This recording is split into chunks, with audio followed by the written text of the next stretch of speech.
yogurt here. I'm ready. And it's a Not Gogurt. gonna let me live too, that isn't it? one. No, it is not a Gogurt. Who even are you? Are Gogurts still a thing? Yeah. Oh, Frozen damn, you Gogurt guys are old as daily. shit, so you never had the experience as a child. You jump on them. You put it on the ground, then you jump on it, it squirts out everywhere. This was the shit back in elementary school, I promise you. I'm sure my girl. I'm glad can to figure think out that soon.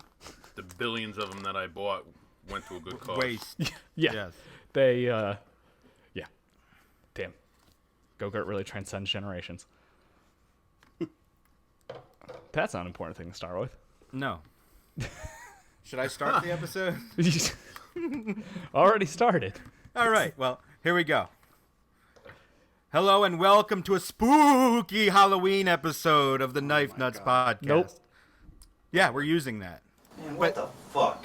But let me say this, it's not that spooky at all. We're just, isn't. Well, technically it could be scary because we're answering questions from Reddit. Yes. That's a good point. These could be terrifying. Absolutely terrifying. Also, there may be a surprise at the end of this episode. So, keep listening.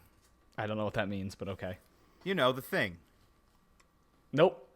Yes, Still you don't do. know. Oh, okay. Sure. Yes. the Jesus thing. Christ, Okay. bird. I don't know. This know, is very thing. coded. Yeah, it's supposed to be coded. Yeah, Okay. but this is the spooky Halloween episode where we answer questions from Reddit. Yes. Special shout out to Adam. I think he's AW Blades. Blades on Instagram for moderating our subreddit because we have a subreddit now.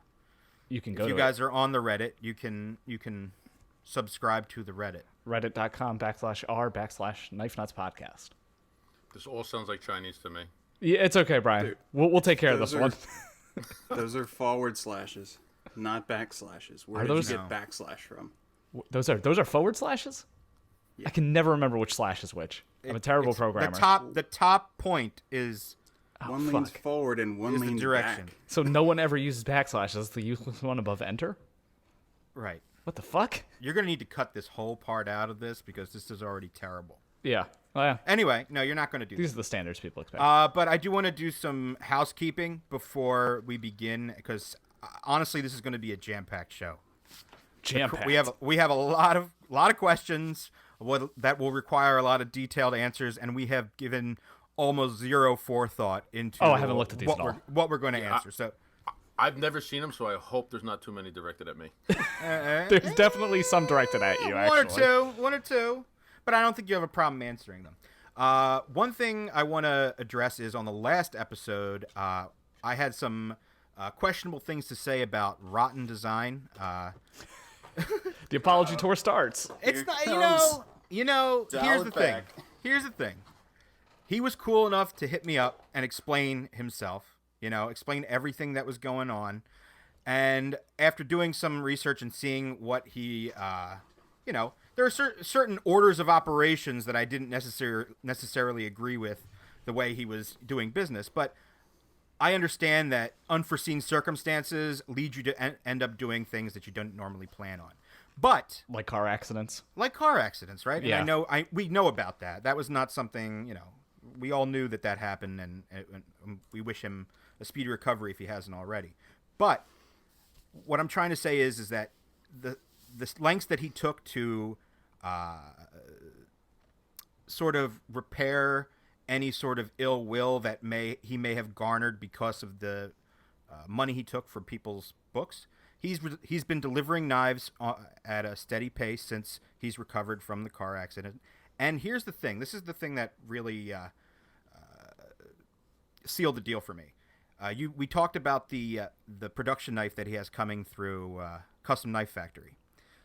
He actually sent an email to everyone that was on his books for the past 2 years and said if they would like to, they can put the money that they gave to him as a deposit and put that towards the production knife if they choose to. So honestly, I think that's a pretty good way to handle it. I understand that his popularity grew at a pace that he probably couldn't keep up with, and this is a good way to make reparations with everybody as well. He sent the email, it was very sincere, and he posted it on his Instagram. So if you were on his books and you made a deposit, I would reach out to him. He seems pretty open about the whole thing. So the way that ass kissing sound is, you have one on the way. Hell no. I do not. This is gonna make sense in a second, I promise. I forgot how long the intro is on this song. God damn, just start the song. My joke is... Alright. Hold on. I promise the payoff. Hold on. Oh wait, we're gonna get a copyright strike for this shit. It's worth it. Wow, this is a real... Oh my god, we're never gonna get to it. Okay, Michael Jackson, just come in. Wow, that joke is ruined. You killed it. Joke's been ruined since 3 seconds after it started. It's supposed to be dancing. Well, look, I don't go back on a real lot. dancing. You're dancing here. The point is that I don't really go back on much of anything I've said since we started this podcast, but I felt that I needed to say. Wait till next episode when we talk about how great Gareth Bull is. Yeah, don't bet on that. Fair. Okay. Did you get anything new, Dave? I know you did. I did get some knives. Yes, I did. I got the CQI Kapara, which is awesome, and they totally fixed it, and now it's such a fantastic knife. Everyone's doing a disservice by not getting one if you think the S30V is turning you off.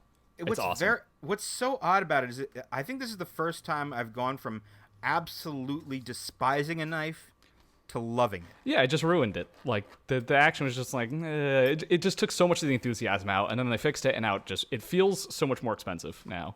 It feels, worth the money, very really. Good. Yeah, so that one's awesome. I'm really, really happy with that. I've been carrying that a lot. And then I guess I got some kitchen knives, but those aren't super interesting. The ones that say "try me" on the box. Yeah, so I'd like to say that Shun has a paring knife where on the front of the box it says "try me" with an exclamation mark, as if you're supposed to go into the store, take it out of the package, and just start waving it around like a fucking wand, and you're a wizard. Like, what are you supposed to do with this? Try me? Maybe it's to show that they have such a good warranty, and then if you're dissatisfied with the performance of your Shun kitchen knife, you get a full money back guarantee. It's a very strange concept. It's a weird way to do it on a knife, I gotta say.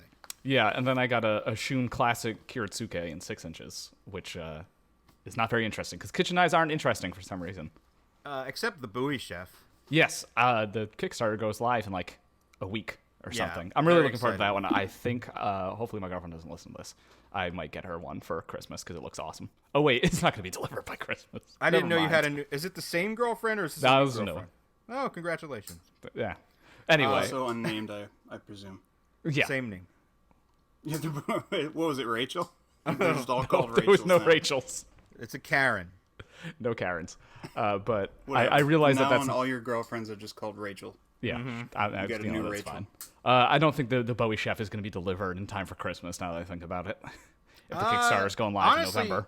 Honestly, yeah, probably not. But they are pretty far ahead with their production stuff. So it's under the Mattia Barani brand name, but it's a subsidiary, I don't know if it's a subsidiary or a separate brand created by Beg Knives.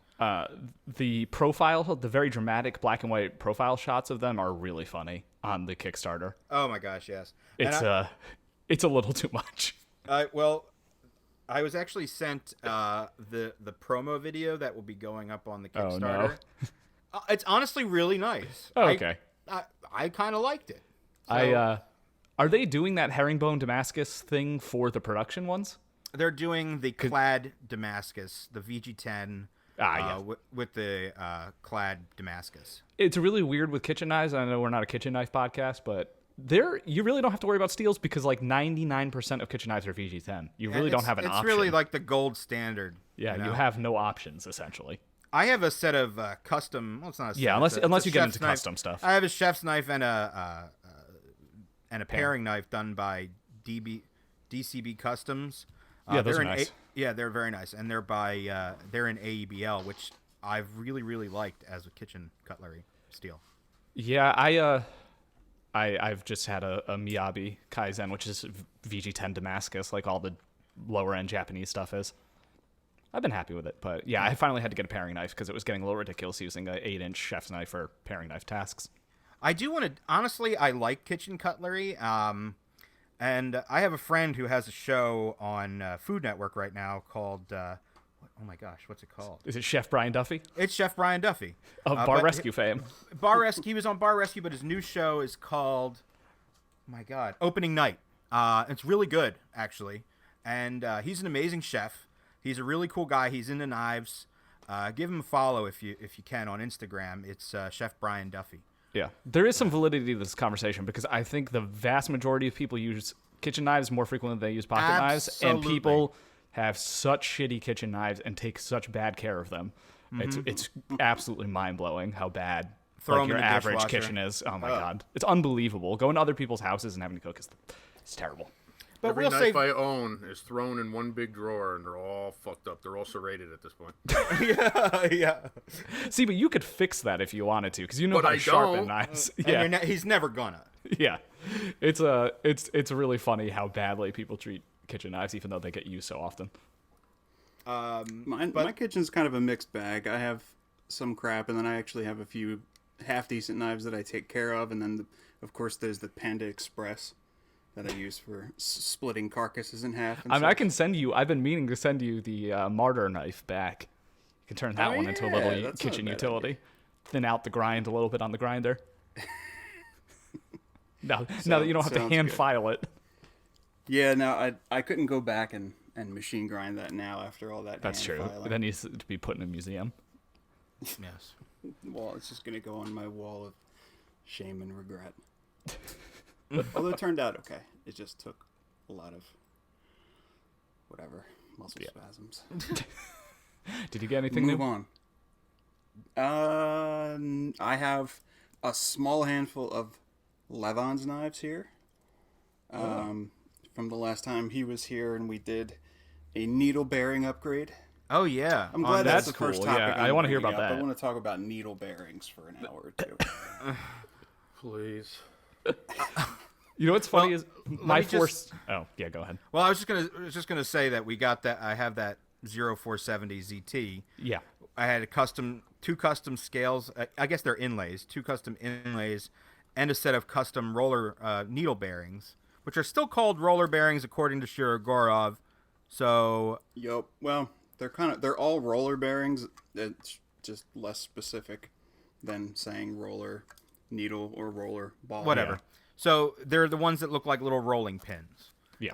Either way, we had those custom made, brought over, and Jake assembled them into said 0470, and there is a difference. You know, it's there, but is it? Should you go out and do this? Only if you're insane like us. Yes, I can't even. Don't get even the smallest piece of grit in there. Are they really bad with that, Ryan? Horrible. Where might Levon find grit, Brian? Especially for that knife in particular. It has to be. How many knives would I have had to say no to before I ended up on that one? Yeah, that thing will be fine as a safe queen. Yeah. My 470, I think I should actually send it to ZC since I'm, I don't carry it super often. That one, mine's like off center and does not have a fantastic D10. It's probably the least impressive ZT I've gotten. I've had it for a while, but I don't know. It just never really kind of worked out for me. I don't know what the D10 is like on yours, but mine is kind of, It's got a small flipper. Yeah, it's. So I get why they did it. To fix it for It's you. light. Yeah. To say the least. But I also got a real Shirogorov in the mail. I got the Mayo. Oh god, yeah, that thing is so cool. The Dr. Death Arctic, which is, I love it. It's one of the best uses of silver twill in the past decade. Yeah, with the Damasteel and stuff like that. It's snow themed. You guys also don't know this, but yesterday I bought another Shirogorov. Oh Christ! Did you buy the what was that? The F7 that you had? God no. That was a custom. Yeah, that's not even a custom division. That's an actual Sergei Shirogorov. Oh no, custom. yes, you'd have to mortgage your house. Correct. So that didn't happen. But thank you to Matt for sending that to us. Jesus Christ. To me, and for Jake got to see it, and it is a thing to behold. Yeah. But I bought. Matt was actually at the California Custom Knife Show this past weekend.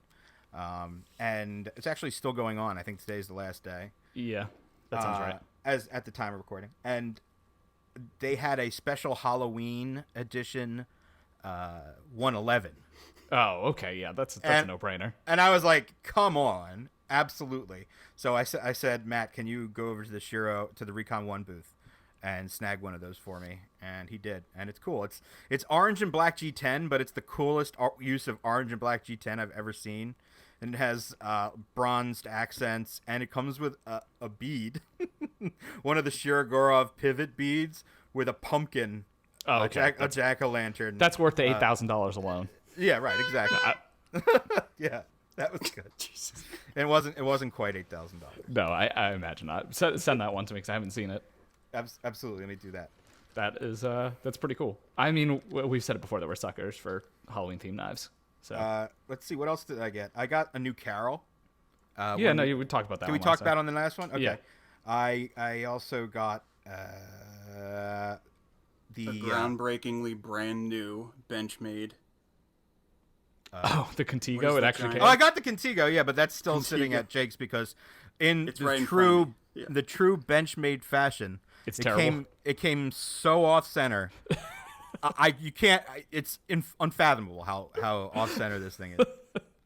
Yep. I mean, it's a cool knife. It's $140. It's very of its era. Yeah. But I also did get Oh my god, it's so offset. That's like buying a 370Z in 2020. I didn't exactly, even and you can still realize do how that, off-center it Exactly. is. That's the crazy thing. or maybe a Forerunner. Just a Only less. Only the Forerunner is cool. That's true. Yeah. You're gonna That have is to from post- another era. You're gonna have to put a picture of this, a link to a picture of this in the show notes. Wait until you see how off center it is. I'm It's very really bad. excited Send you to a see how picture off center right this now. is. I couldn't even More carry off-center it. than was you're so awesome. thinking.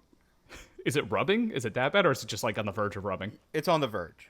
Jesus. Yeah, I don't even think you could slide a piece of paper in there. So if it's not rubbing, it will.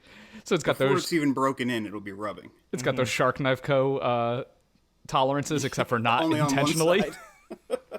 It's got half the tolerances. Yep. So I also got a ProTech TR3. It's one of the custom ones. It's hand ground. It has the mirror polished DLC blade. And ProTech actually sent along a black mother of pearl button. I can't believe that's only a $350 knife. It looks It's so cool. It's amazing. It's freaking awesome. There's very few cooler knives at that price point. ProTech is doing very good things lately. People really liked the Mordax Yeah, collaboration that they did, and now this. I haven't got a chance to play with that yet, but I heard it's really nice. Yep, that's really off center. Yeah. Jake just passed along a photo. It is where the grind towards the tip starts, where the distal taper starts. It is like a micron away from the, Yeah. the liner. Yes, it is. I literally opened the box, looked at it, and sent a picture to the group when it came. Remember? But what's weird is it's off center towards the lock. Yes, exactly. Normally And there's you push nothing- the other It's way. an axis. It's so an axis So lock. the There's lock, nothing pushing- there's there no, is no- there's nothing. There is Yeah. no lock side. There's nothing putting pressure on it. So how the fuck? No, is it it's off just center? that off. Yeah, there's no pressure. It's just that. It's just far bad. Off. Mm-hmm. Yeah. Man, what the fuck? Do you think the Advanced Knife Bro knows that he made it to the soundboard? I think I told him because I love that quote so much, and it's very applicable here. I don't even understand, and Jake, this is not a cue for you to tell me about the engineering things that are causing this to be so off center. But fuck, man, how do you make a knife that off center that doesn't have any pressure being applied in either direction? Yeah. That would be more Brian's place than mine. Oh, okay. I want to talk about other knife. You guys ever carry like a second knife in your watch pocket on your jeans? I carried the Black Star for a really long time. Okay, yeah, exactly. The Black Star is a great example. That is a wonderful watch pocket knife. Yeah. So I've gotten two in the past couple weeks that I've really enjoyed. One is the Kershaw Launch 10, which is the little hawkbill thing.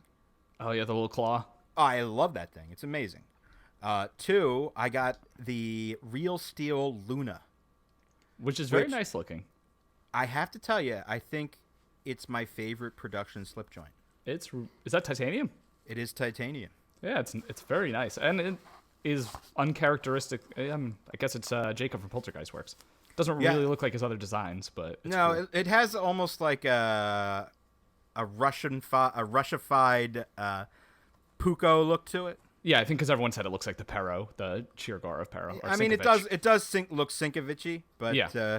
That's not a but bad it's thing. not a bad thing. The thing is super thin behind the edge, and it is really nice to use and carry. How much are and they I selling think- those for? Like $119.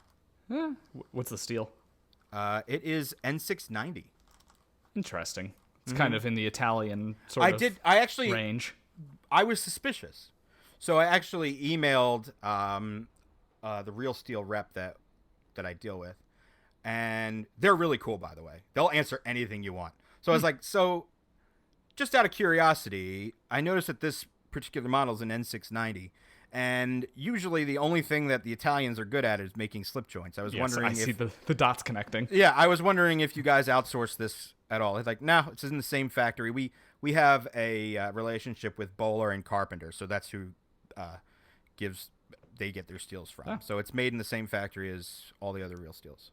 Ah, okay. I would have guessed that it was made in Italy as well. But it's exceptionally good.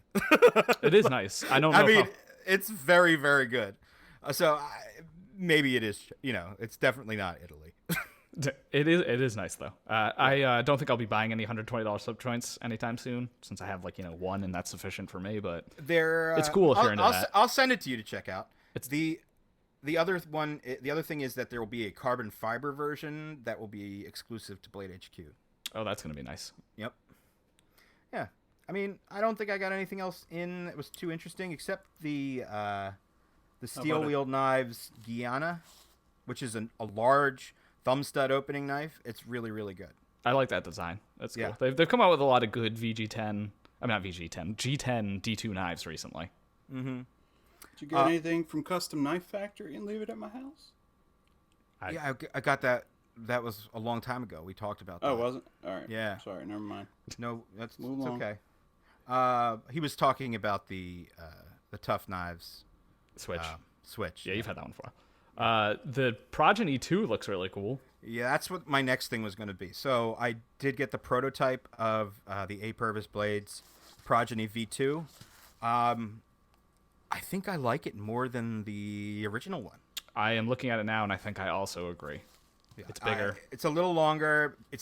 I think it's. I didn't get a chance to weigh it yet, but I think it's actually a little lighter. It's insanely light.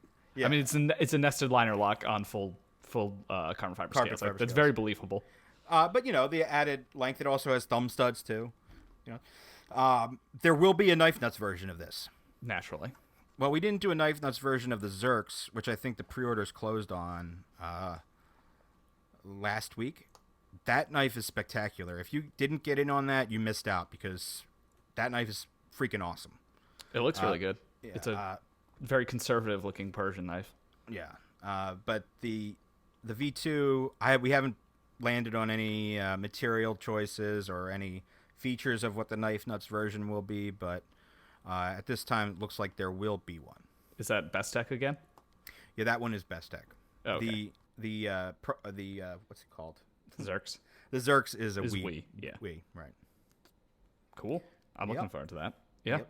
The version 2 looks cool. The other things that we alluded to in the last episode that have materialized are the micro Evos. Yeah. Brian. You didn't ask me a question. You said a statement. Yes, he's right. That is true. They figured did that materialize. I figured that would be a trigger, maybe. There you go. Either way, they arrived. arrived. The boner sound. The micro. What's the boner sound? The boing, oing, oing, oing, oing. Boing, That? yoing, yoing. Yeah, when you mention one of Brian's knives, he makes the sound. Starting now. Okay. But they are very good. I sent them out to a couple of the YouTubers to check out. And I also finally got my hands on the Void prototypes, and they have exceeded my expectations. I am not surprised by that. They look awesome. Super nice. I'm very excited by those. I think, Brian, we need to talk about the arch nemesis that you're doing with the basket weave engraving on the blade itself. That is the craziest shit I've ever seen on a knife. Mm-hmm. It's truly insane. Like, next level insanity. It's a big pain in the ass, I'll tell you that. Not that it's hard. I mean, obviously I have to do just like I do with the frames. I got to draw all those little squares and figure out tool paths, what directions, and all that stuff. But it's just, I'm doing it on a hardened blade. So it's tough on tools. Your little 16th inch ball mills don't do that much on. I don't think you need to do many of them, but it looks so fucking cool. Like, I just can't get over it. Yeah, I was impressed when you had sent me the pictures of it going through the mill. I was like, I I don't know. It could go either way, but when you showed it in the frame, I was like, okay, yeah, that looks amazing. And even in pictures, it doesn't really do it any justice. It looks much better in person. Yeah, because people have done like rough machine blades with like large striations, which is never really looks that good. But this is extremely subtle because it's tiny, the detail. So you kind of miss it if you're not looking closely. As if anyone's going to cut anything with that. Oh my god, yeah. I mean, it literally takes like 4 hours per side to do that blade. Shit. Have you sold any of those ones yet? Unfortunately, I mean, yes. I made 4 of them. They're all sold. But I've been trying to get away from these and move on to the next knife, and people keep dragging me back in, and now I'm making more and more and more. It's hard to say no when people are buying $2,000. I was gonna say, are people offering a reasonable amount of money for that increase in machining time? Yes. Not that they're offering. It is what it is. You either pay that extra money or you don't. You know. I just want to make sure that you're getting the money for something that insane. Am I getting as much as I should for that? No, I'm probably breaking even on that actually, because like I said, it takes 4 end mills just to do that. Jesus. I'm glad you did it. Is it half a called day the of tooling machining. cost edition by any chance? It Dave, is. how did you not say tooling cost? The tooling costs are out of control on that, unlike with Spyderco's. The other thing though is, since I've done that, I've had about 30 people call me and try to Have it done to their have me blade. make more. Well, I can't do a done blade. It's got to be, the way in my process. Yeah. But everybody wants it now. It's really fucking cool. It is very cool. I've never seen anything like it. Obviously, I'm going to try to do different things. I did that pattern because I kind of have it all in my head already. Yeah. Yeah. It's It looks next like level shit. it looks like it was like woven steel. Yeah. Yeah, very cool. kind of like that. Yeah, like braided tubing. But Exactly. Yeah. That is well, you still managed to come up with new shit that impresses me, Brian. So good job. That is those things are going to get far and few between. Yeah. I mean, this is nothing new under the sun, but apparently this is actually new. So cool. Awesome. Yeah. Should we dig into the meat of, yeah, of we should this, get into this Halloween AMA. episode? We're half an hour in already, so yeah. Let's Oh my get to god. this. Okay, so as we mentioned earlier, we started a subreddit, and to celebrate the christening, what's the word? Sure. Yeah. Of the subreddit, we did a classic Reddit Ask Me Anything. So it's an AMA, and we got a bunch of responses, and I think we're just going to go through all of them. Yeah. Does that Sure. sound good? Yeah.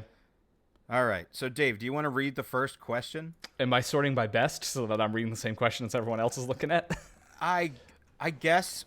Yeah, go for it. All right, sure. So our first one is from Dharma Blaze on Instagram, but he's here on Reddit. What has been your most embarrassing purchase or knife-related experience since you began collecting? He got a tattoo of the DPX logo in exchange for a free Hest. Holy shit. And none of us have done anything to that level. Read the quote, because it's even better. Of that. I got a tattoo of the DPS logo in exchange for a free Hest /F, which was the folding Hest. It was a long time ago, ... And I was on drugs, ... Don't you judge me. Well, we can't What top kind that. of drugs was he on? Yeah. Remind me not to take those ones. Jesus. Yeah, that's some serious bath salt shit Well, right there. well, we were just one up to buy the question, so... Yeah, I don't know if anything I can say. No, I've done nothing like that. I don't know what my most embarrassing one was. Let's see. Oh, you know what? I bought a Browse Silent Soldier frame lock. Yeah. That was bad.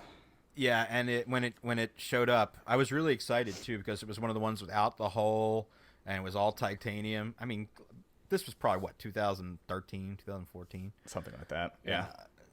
The grinds were so off, like they must have just thrown the blade at the grinder and said, "Hey, that's how this is, whatever comes out, because this is what we have here." It was terrible. I don't know. I think I've talked about this one before. My entire Emerson phase was really embarrassing, I'd say, because I really bought into the Kool-Aid. And it was definitely standing for Emerson, like on the forums and stuff. So I will go ahead and say that entire thing. I don't know if I have a really one Didn't you buy a Daryl Ralph? Yeah. Oh, yeah. Actually, that experience was both embarrassing and very frustrating. I'll say yes. That when I spent $1,100 on a custom Daryl Ralph knife, that's the most embarrassing thing I've ever done. That was terrible. Good. It's pretty good. Yeah. Yeah. No, that was bad. How about you, Jake? You had to have one or two. Yeah, I was thinking you should answer this for me because that seems like your role. Whenever I do something wrong, you're definitely the guy to talk to about it. Okay. I don't think I've bought. I mean, I've done embarrassing things, but have I purchased a knife? It was some embarrassing pimping. I've done embarrassing pimping. He's done some embarrassing things while carrying a knife, like wear an Affliction Meshuggah shirt, camo shorts, and Crocs, and then going out in public. Yeah, that's pretty bad. You've bought a lot of clones back in the day. That's it. Yes. That you argued for so hard. The one was the Chinderer that you thought was the best knife ever. Yeah, okay, that's pretty bad. There was a Spyderco filetary. I've never heard that term. I just made one up on the spot. We're making all these up. I've heard Chinderer, but I have not heard. I like filetary. Yeah. Then the Chilitary got reground and reshaped into something, and then became like a test mule for when Richard wanted the Jester reshaping. Yeah, that was a bad era. There was the time that you bought that what was it? That fixed blade from Country Knives for way too much money, and then proceeded to hit it directly into your concrete basement floor. That's bad. What was it? It was Which fixed blade? It was one of the South American made ones. Kos Hanway one? Oh no, wait, no, not Kos Hanway. The Claudio Condor. It was a Condor. Yes. Oh god, I thought you were talking about an expensive knife. No, it wasn't. But he bought it at full retail. Oh, okay. The same day he bought it. Maximum imaginable retail. Yeah. Yeah. He then took it, went for a shop. I support local brick and mortar. What can I say? Yeah, by wildly overpaying. I honestly didn't fault him for buying it there. It was an odd choice, I will say. But then he proceeded to justify his purchase by slamming it directly into the floor, which was full force. Wound up his entire arm and then came right down on the edge on the concrete floor. Genius. He was mad. That was one time I've actually saw him visibly angry. Hey, it's doing all right. That's actually sitting out. It's like a workbench knife now that just lives on the workbench and gets sharpened for specific tasks. Nice. All right. It's good. Next question. Yeah. If I think of any, I know I have many more than that for myself too, but I just gotta shout them out. That episode we did like 2 episodes ago and we went over our old knife purchases is probably listen to that entire episode. That's probably true. Full of we embarrassing sort things. of covered it. Yeah. Okay, this next one is from Cyberus55. I realize I have to read all these names now. I'm not going to pronounce them right. I'd like to hear you guys do a Mark of the Maker style 3 knives list. If you could only keep 3 knives from your current collection, which 3 would it be? And if you could have any 3 knives, which would they be? Whoa. This is the nice thing is I can now whittle this down to knives that have been related to the podcast. So I would say my custom mini Typhoon, the Knife Nuts Edition Primordial version 2, because I still am impressed by that knife. And then the third one would be my Sebenza 21 with the Desert Ironwood inlays. I think that would probably be what I would keep for my 3. That's a list. That's a pretty good list. Yeah. You sure you didn't read these ahead of time? I did not. I just thought of that while you guys were rambling about the Condor hitting the concrete. I don't know if you could have any 3 knives. I don't know. That's tough. Probably some really fancy Shirogorovs and Sinkovich stuff because I love those. I don't think I have 3 that I could come up with on the spot. My answers for this question will change by the hour. Yes, that's also. I was going to say if we talk about it for 2 or 3 hours, it's just going to keep evolving. Yeah, but I'll say that I'd keep my Hydra, my Typhoon with I call it the Puntana. It's the harpoon with the katana pattern on it. Or maybe my original Typhoon, one of them, and Oh Christ, what would I keep? Out of three, maybe I'll stick with the primordial as well. It's a good choice. Yeah. And knives that I want. I think there's a question in here where we talk about underrated makers, and I'll probably save one of the ones for that question. But I've been on a Shiro kick lately. Like, I just am. You know what it is? And I was actually... I did something I haven't done in a while. I watched a YouTube video on the 111. Yeah. You know, like how I haven't done that in a long time. And I'm sure a lot of people do it still. Like, you know, they order a knife and then they hype themselves up. They'll go look for a review or something of it. And they do it across... This is something that people do across every hobby. Product. Yeah.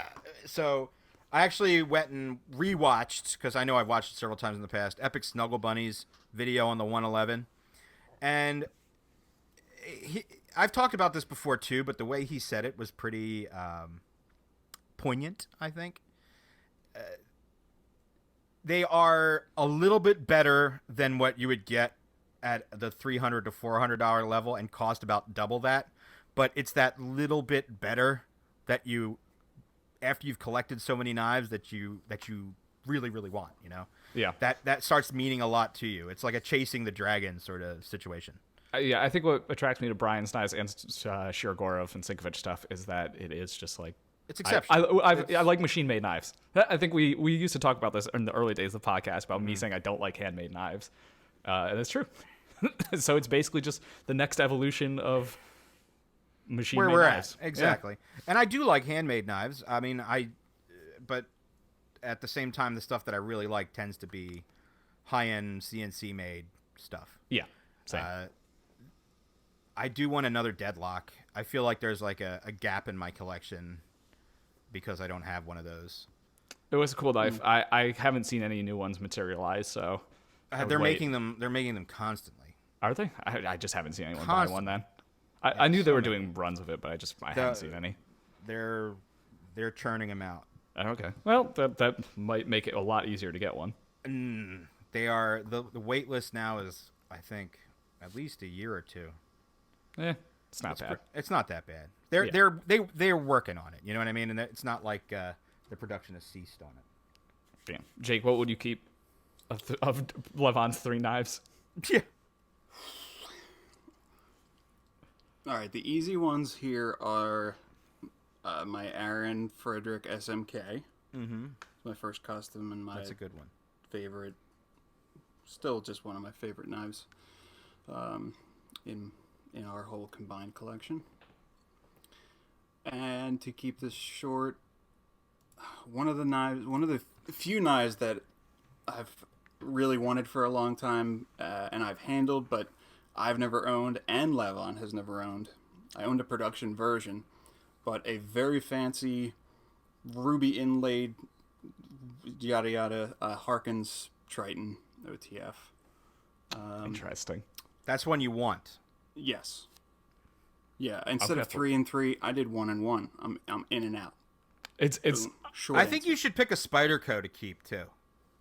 Yeah, I mean, PM3 then. Yeah, I struggled to not answer a Spyderco of sorts. Yeah. That's true. I find it very interesting that you guys both want an OTF as the very desirable knife. I've also been on kind of an automatic kick lately. If you haven't, and they always that's true. They have a weird place in our collection because that's the style of knife that we tend to get rid of and then regret it. You know, not being legal to carry in Pennsylvania, maybe, or I don't know. I don't know what makes them a little bit more likely to be sold or traded or whatever, but. They seem to move through our collection. That's what happens with me. Like, I never keep any like battle songs or anything because it's just like, so it's not very practical. So those are always the first to go. Yeah, it's weird to buy knives for their practicality at this point, but I feel like I've gotten way too practical now because there's going to be some question about a Grail probably later on, and I don't even think I have one anymore because I don't even pay attention to knives that cost more than like $400. I've gotten too practical. But our next question is from our fearless moderator, Adam. So Mr. Scred, he has a lot of. He's got individual questions for all of us, and then a group question. But why don't I start with Brian's questions, because we can get Brian in the mix here. What was your biggest success and highest cost mistake in knife making? Ooh. Can you define success? With a T at the end? Yeah, who made me the reading guy? Success. My biggest success. I don't know. So I've been pretty fortunate where every knife I've come out with has done very well. So I would say my biggest success is probably going from part-time knife making to full-time knife making. I never would have thought that would have been able to happen. Mm-hmm.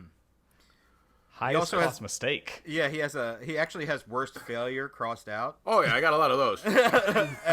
and then he has highest cost mistake in knife making. Well, I've had a few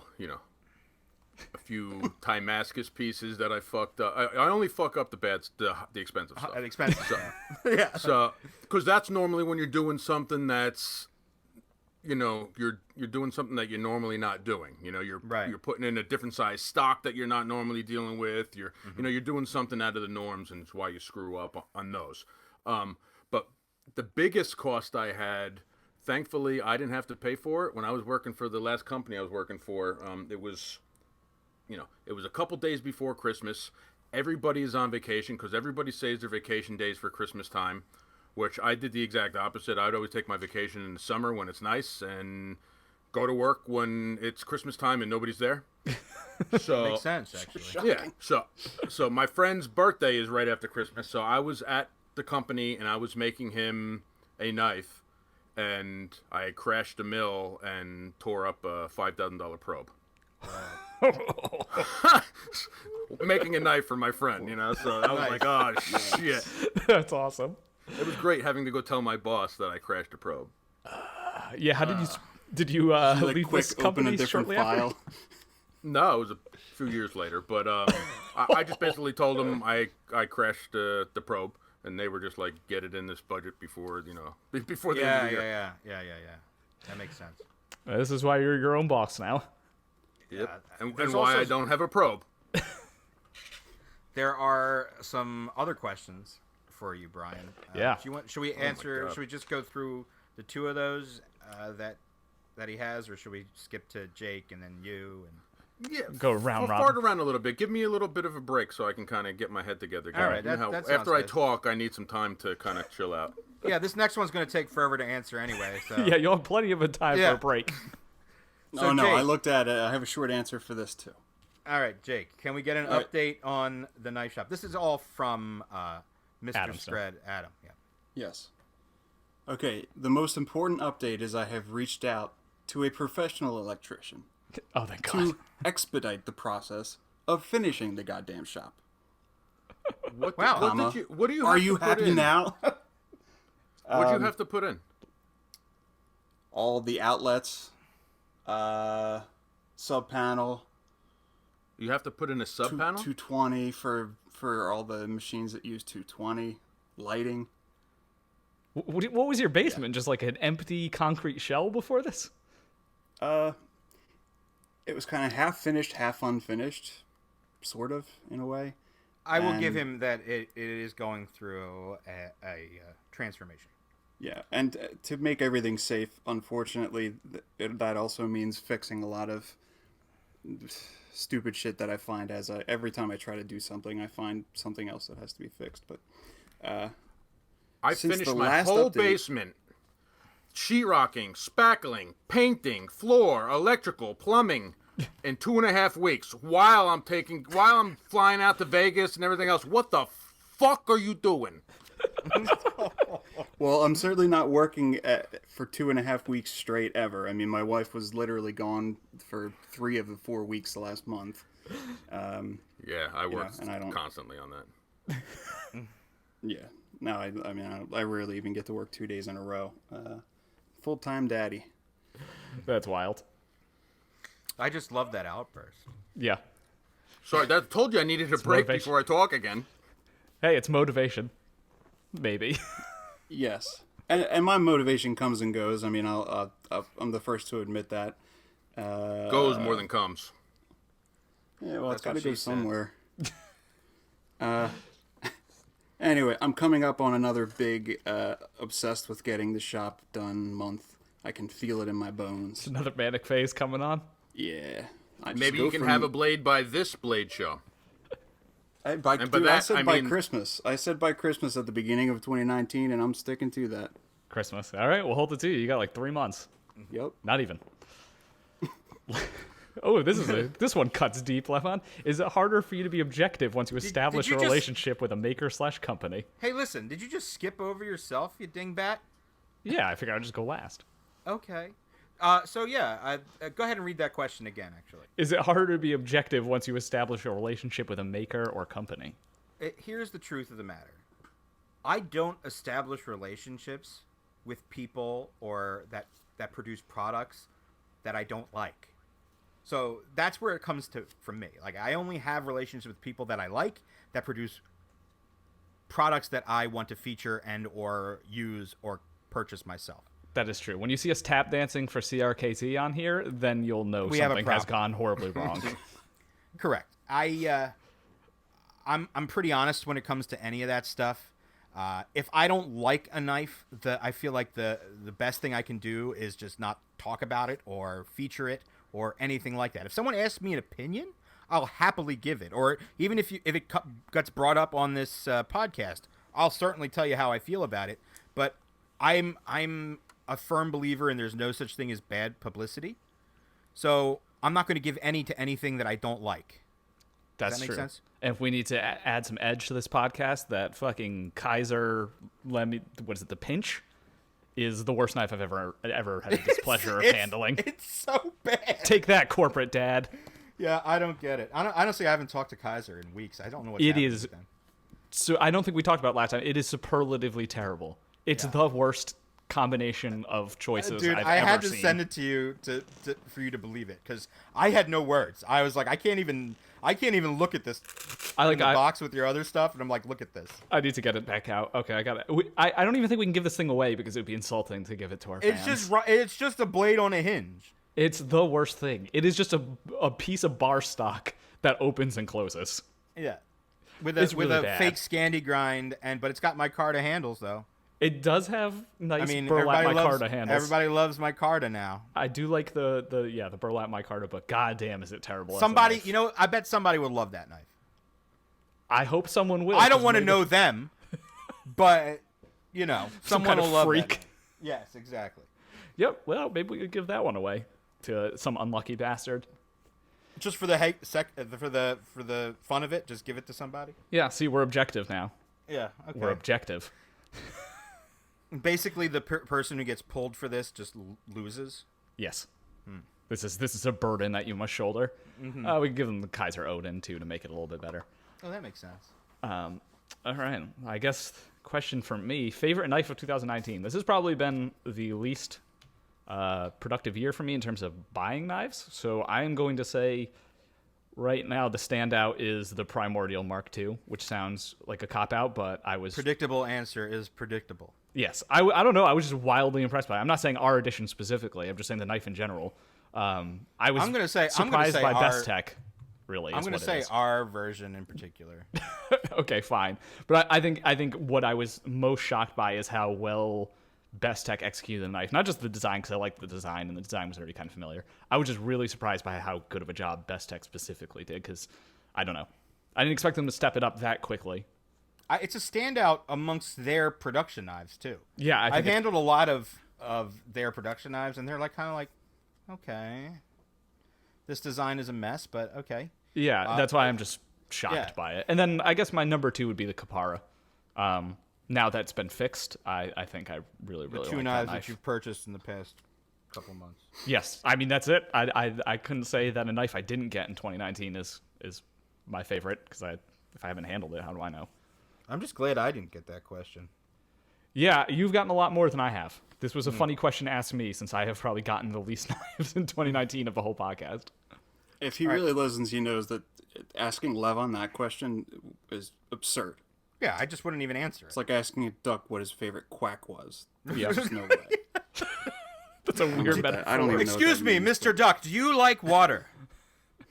Yeah, Quack. that's a tough one. All right, let's jump back in. Brian needs a Brian break. just so... quack? No, he's That- taking that a was break. me. I quack. I'm back. Oh, he's back. All right, Brian. Question number 2 for you. What is something you wish you learned earlier in knife making? I love that question. That is a good one. Probably people skills. I've also a It said predictable earlier, not answer. at all. It took 30 episodes of the podcast to get that. Yeah. As really related to knives, I don't know. My biggest stumbling block in this whole thing is dealing with the people, for sure. Yeah, I mean, if you go from never having a job as like a retail person to being the only person that people interface with that are buying products, yeah, I'm sure that's quite an adjustment. A very picky.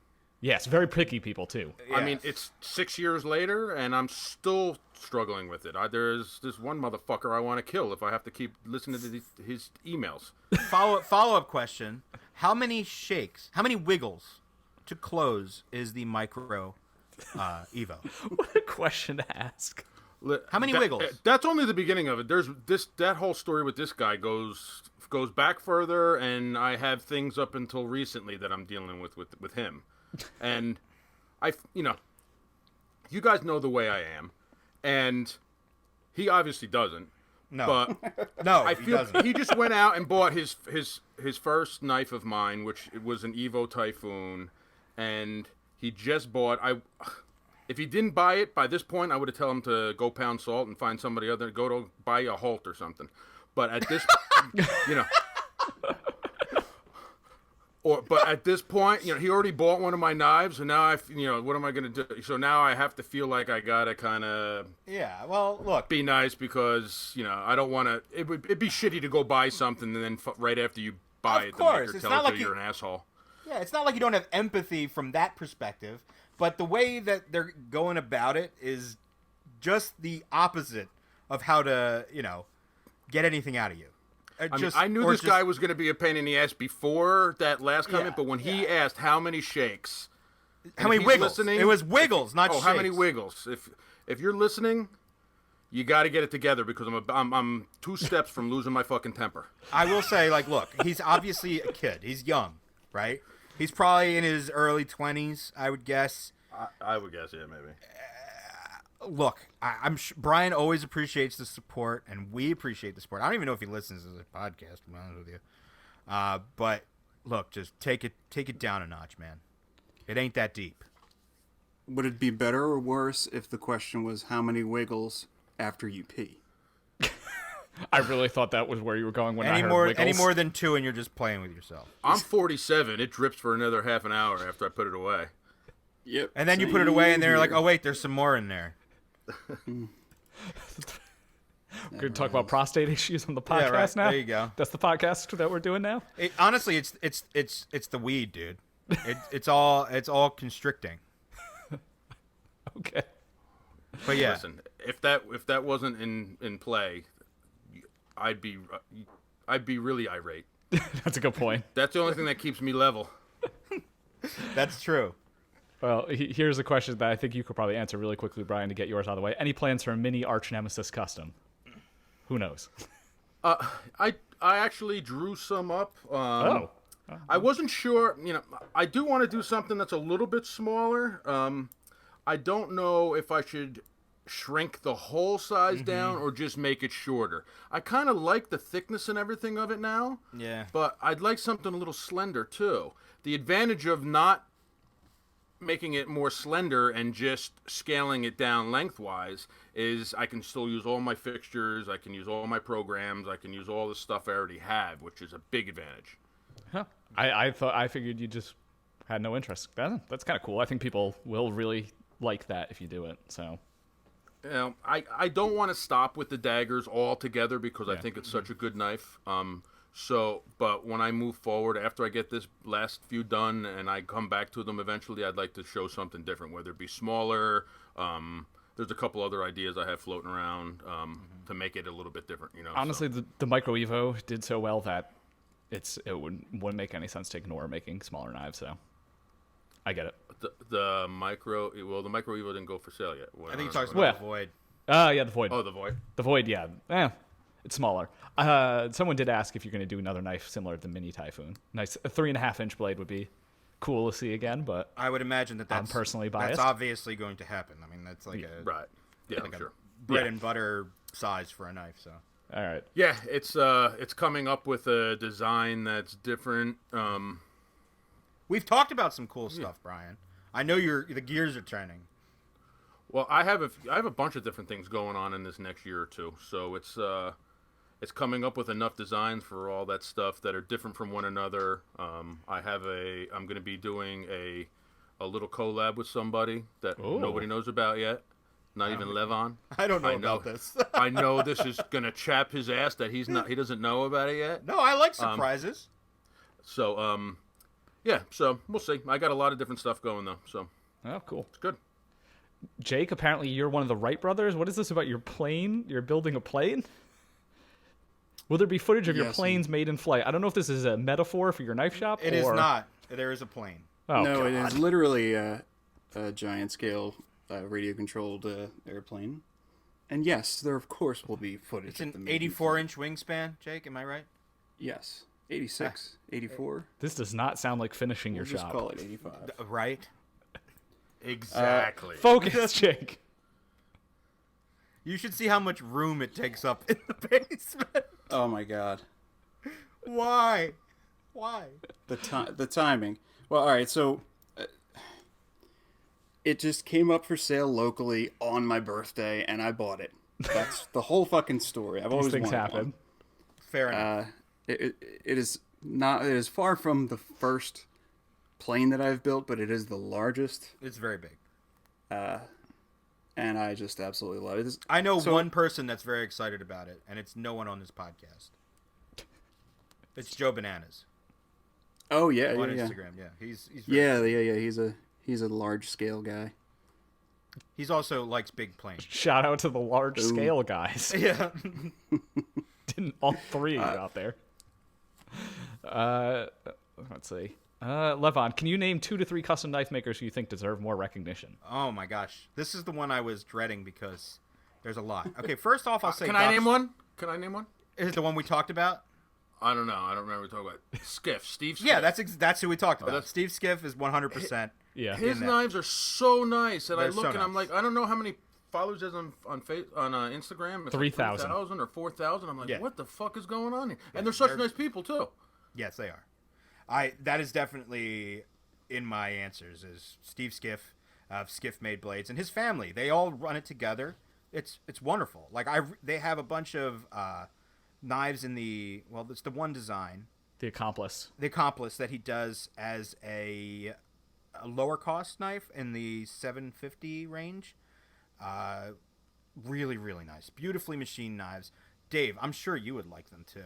Yeah, I'm looking at it right now. It's very nice. They look really well made, and for $750, that seems very gorgeous. reasonable.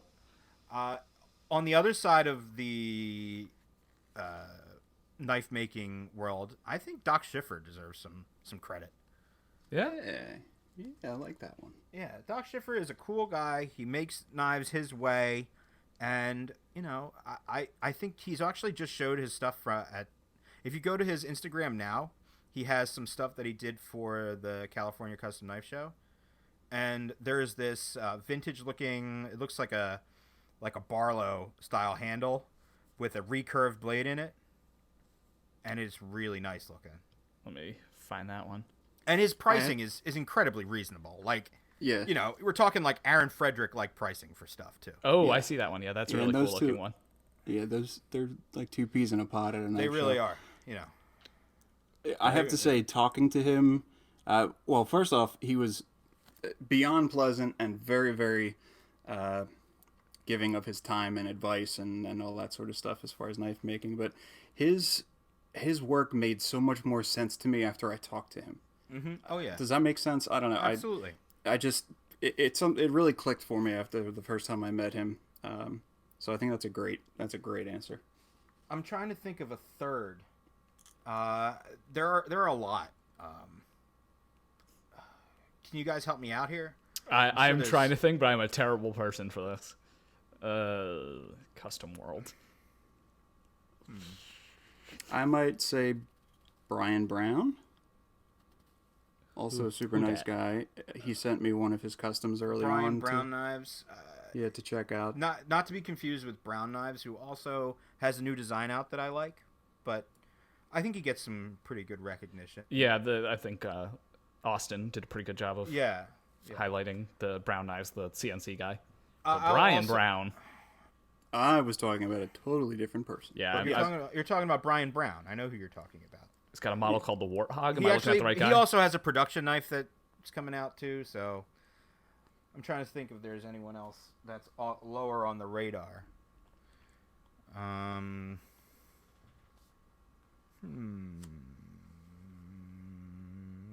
Let's move on, and if it pops into my head, I'll come back to it. I'll come back to it. Yeah. All right. I guess last question for me: what knife would you recommend to someone getting into knives under $100? Any of the Civivi knives, because it gives you the feeling of a more expensive knife, but it still has a little bit of stuff that cuts corners, so that you still anticipate more expensive stuff.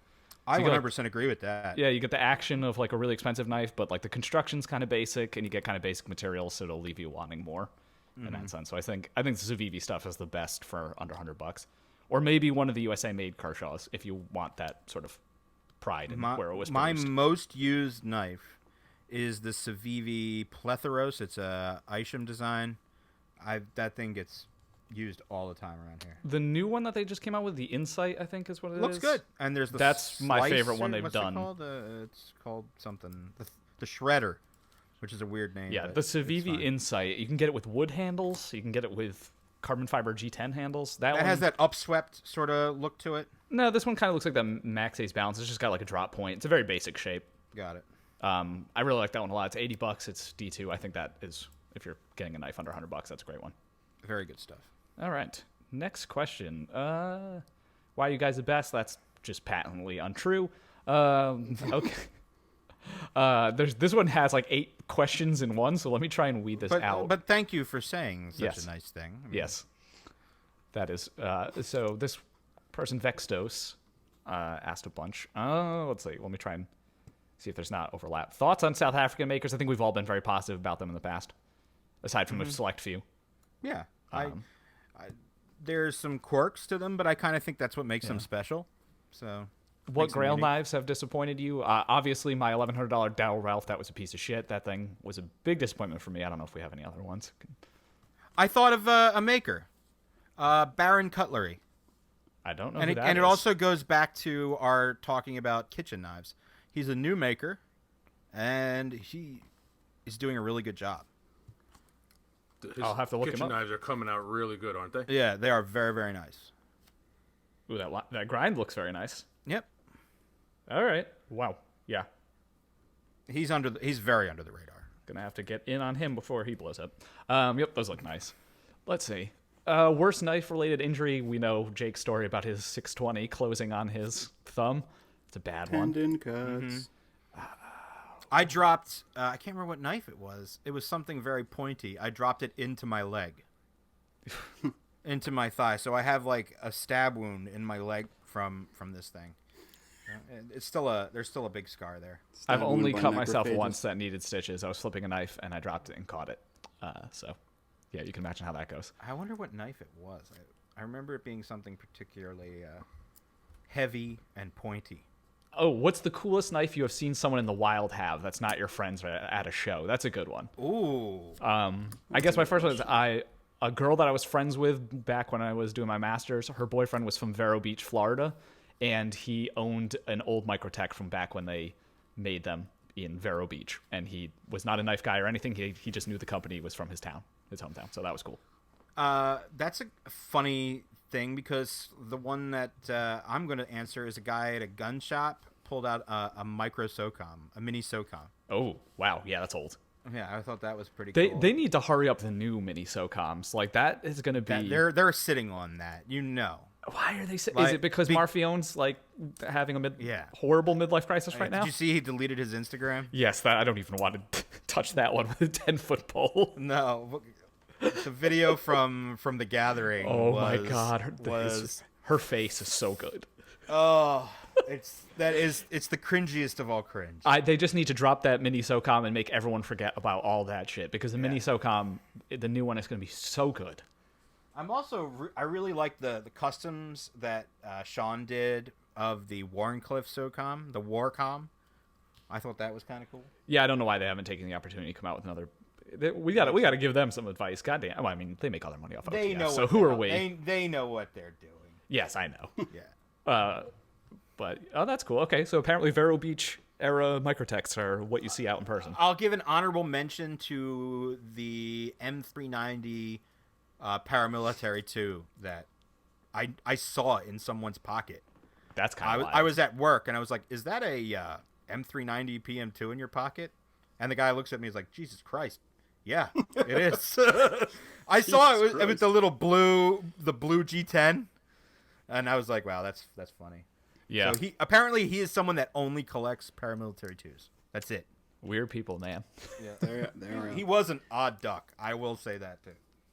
This one for me is a complete no-brainer because at a USPSA match a year or two ago, I saw a guy carrying a giant Steve Ryan folder of some kind. That is weird. That is crazy. That's pretty.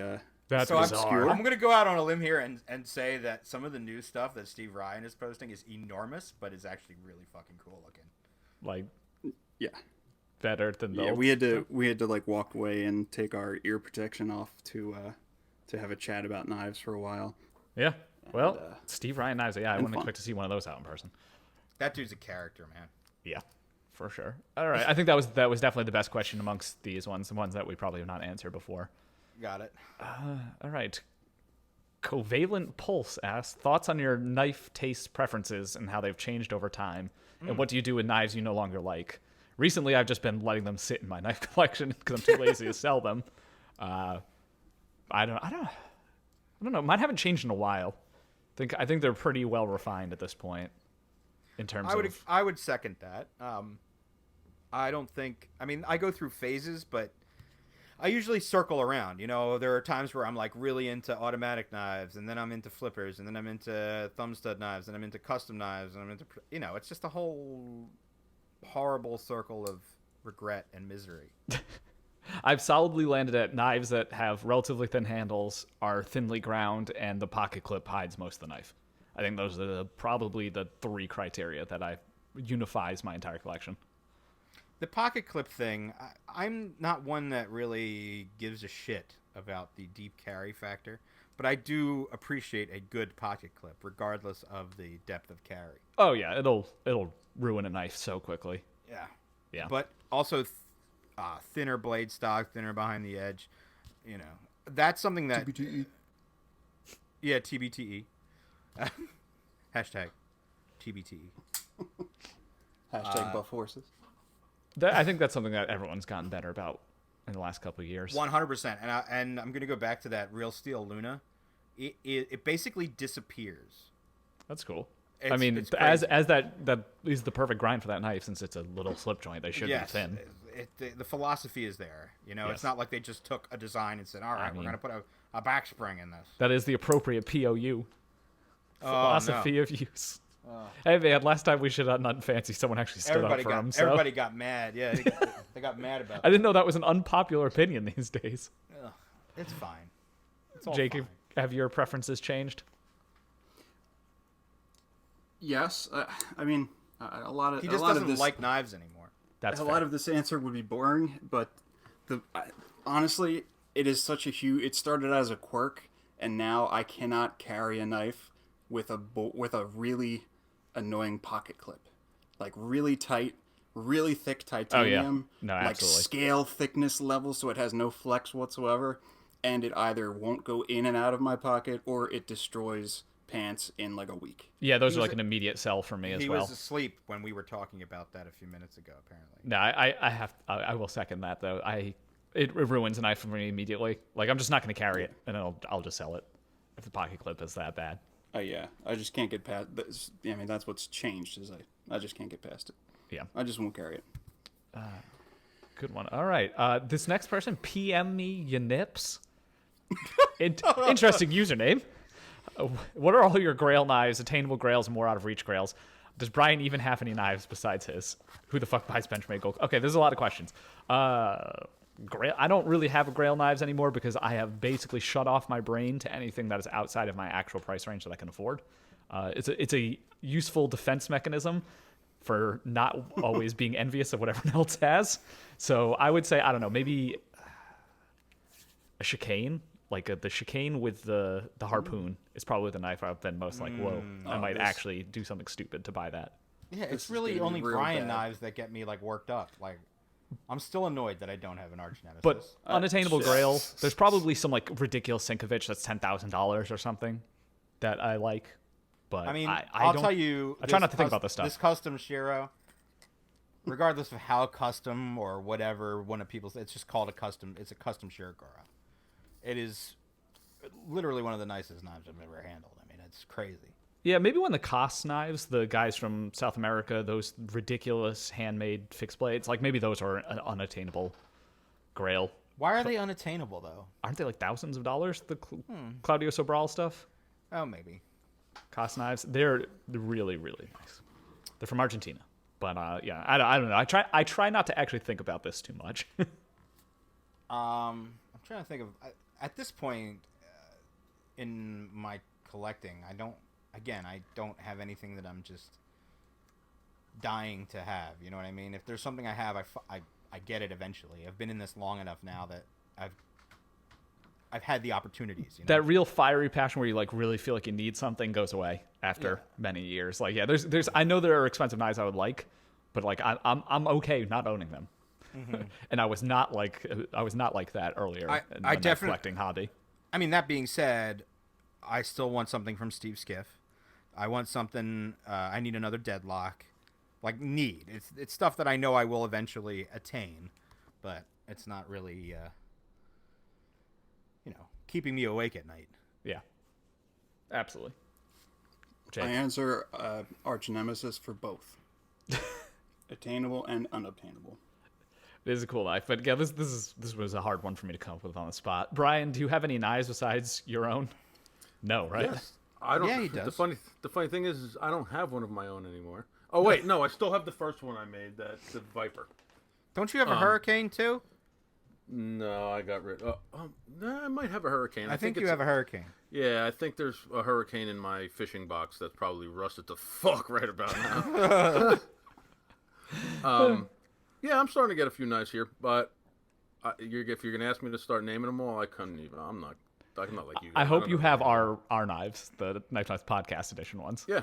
Okay, No, I sold both of those since I got them. Well, we'll know whose is out there when we see one for sale. The truth is, I'll die with these because I don't sell anything I get. Even if I buy something that I hate, I end up keeping it. Do And you do it that with sits guns in a too? drawer. He keeps Here's I don't buy guns I don't like, but a Okay, perfect fair. example is I just got a new rifle and I bought the Trijicon MRO sight for it. It's like a $500 sight, and I don't like it, and it's gonna be sitting in my drawer because I already bought a new sight for it, and it's gonna just disappear in there forever. Fair enough. Yep. All right. Here we go. Next one for Levon. I really like this question. It is from. Oh shit! Are my eyes going? I need to zoom in to see if this is a C or a no. DCB47 for Levon, Jake, and Dave. If you could only own let's start that one over. For Levon, Jake, and Dave, if you could only own knives of CRKT quality, would you still collect knives? If I had never known anything better, no. Absolutely, yeah. But if there was some if we all underwent some incredible financial hardship that like the only thing we could afford for the rest of our lives is CRKT knives, no, I would just lose interest in the hobby. I probably would too, except that does that include stuff in the in CRKT quality regardless of price? Yes, I think CRKT quality, not price. I mean, there was a time that we were excited for a CRKT. Yeah, but imagine trying to go back to that. No, absolutely not. There's no way I could. Yeah, I would completely lose interest in the hobby. I don't think I like knives that much. I have enough other subsidiary hobbies. Yeah, that I would just focus on those. Yeah, exactly. Yeah. I know how to waste my money, so. And then there's let's get Jake's opinion because there's a second part to this. Jake? I probably just would have started making knives way sooner. That is, yeah. Less collecting. I feel like that's while the making. story of most You're not knife even makers. making them now. Get your fucking shop done. I would have started the shop years ago. Brian's on instead your of ass. Months ago. Yeah, I feel like that's the story of most of the makers from like the 80s. They were like, oh, I was unhappy with the production knives, so I started making my own. Yeah, that makes sense. And Brian, if you could only make knives of CRKT quality, would you still make knives? As long as you schmucks are going to pay for them. There you go. Perfect. But glad for that. I could really put those together fast. Yeah, This is- right? This is a fun one. Turtle Guy 5 asks, what is your favorite hot sauce? I think we actually all like hot sauce, so that works. And also, what are some of your non-knife related hobbies? So the first part, I think... I also like that username, Turtle Guy 5 for some reason. Yeah. I think easily available hot sauces, because you can get real in the weeds with all the fancy shit. Yellowbird condiments ones are really good. Those are good. And then El Yucateco is like probably the best that's- grocery store one. 100% agree Yeah. with that. You also can't go wrong with just having sriracha all the time.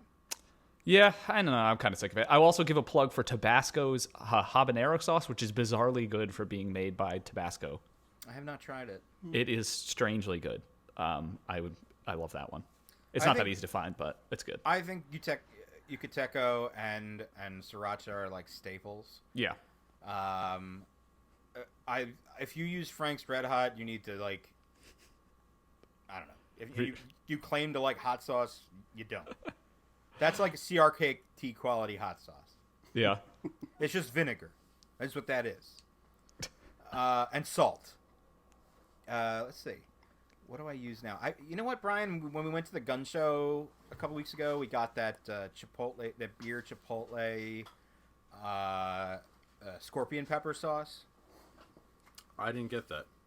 That sounds Oh, pretty brutal. Well, I got it. It's actually not. It's really. Is it heavy on the chipotle and very light on the heavy- scorpion? It's light on the scorpion, but the Yeah. scorpion, you get the heat, but it doesn't linger. Yeah. I make my own hot sauce from time to time, so I've experimented with that. I don't know. I'm kind of sick of chipotle peppers as a flavor in general. Like the smoky thing, I'm kind of sick of. I like it in small quantities and every so often. But Speaking of smoky, have you? Just quick aside, have you ever had El Yucateco's Black Label? no. Oh, I have God, it in so my. smoky. It's just It's so smoky. There's It's kinda the bottle disgusting. that's in my fridge has been there for a year, and Yes. it won't go away. everyone should try it. It is disgustingly smoky. It is like a campfire that is spicy. Yeah, no. It's brutal. If Too you mu- take too some of smoky. that and mix it with regular Yucateco, it'd probably be good. Yeah. Like one drop in a whole serving. Makes, Smokifies your whole. It's Yeah. ridiculous. It's too much smoky. It's I gross. actually happen to like smoky tasting stuff. You should try the El Yucateco Black Label then. I It's like the brutal. smoked Tabascos, the smoked chipotle Tabasco too. I like that. Oh yeah, I was obsessed with that when that came out. If you have Chipotle the restaurant and you don't put that on Yes. your food, then you're just doing it wrong. Yeah. The other one I use the Last Dab, but I like the Carolina Reaper one. Oh my god! All right, that's weird. Yeah, that was my answer, as well. It's too hot to like live with, Yeah, but the flavor it is starts. really Yeah, nice. the flavor starts out really, really, really good. And if you're gonna go for like a 5-alarm chili or something like that, a good drop of that will flavor the whole batch. Yeah. Yeah, it's good.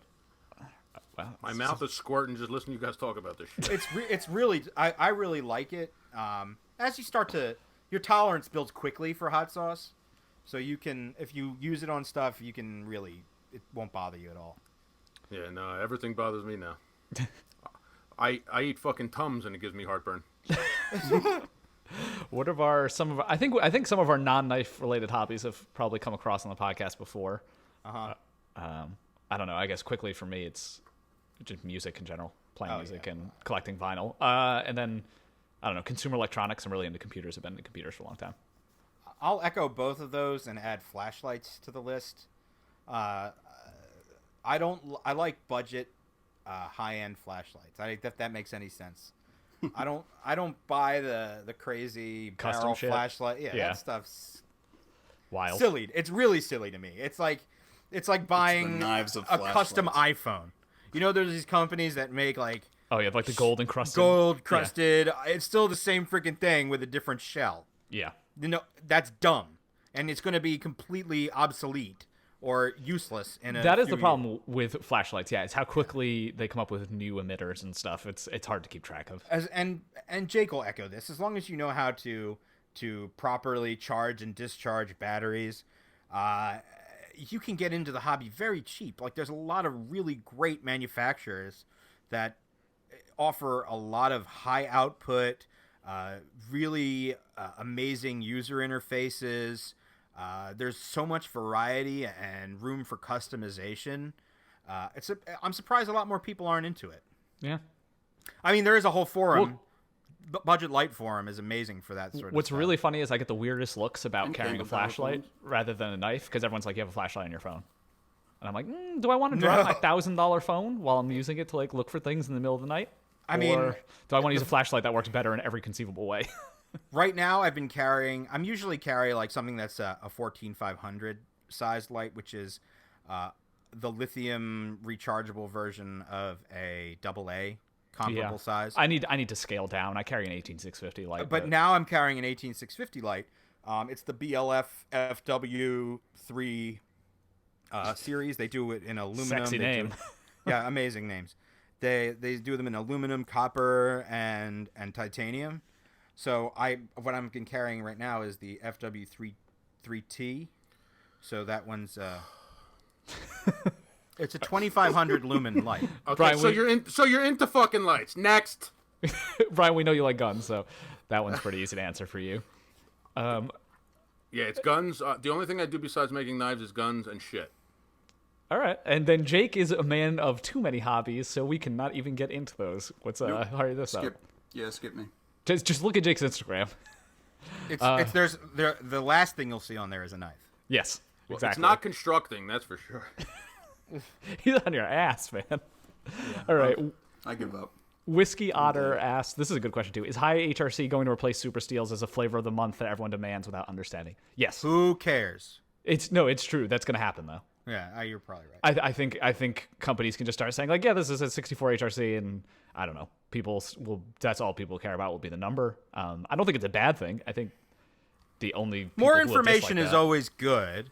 Yeah, no, But I at the think end of the day, I think people tend to prioritize the wrong thing all the time. So I don't think going to high HRC is going to be a bad thing, except for people who don't know how to sharpen. So, like, yes, I'm sure this will happen, where they'll realize that people are obsessed with this shit now and start making a bigger deal about it. Mm-hmm. Yeah, Unless, just of course, it really skip is the too tempering expensive. part and just send it out. Untempered, so glass. it's 68. Yes. It shatters when you look at it. that's perfect. Yeah, unless it costs these companies too much money to actually consistently heat treat things at high HRC, then I'm going to go ahead and say, yes, they'll do this. What else we got?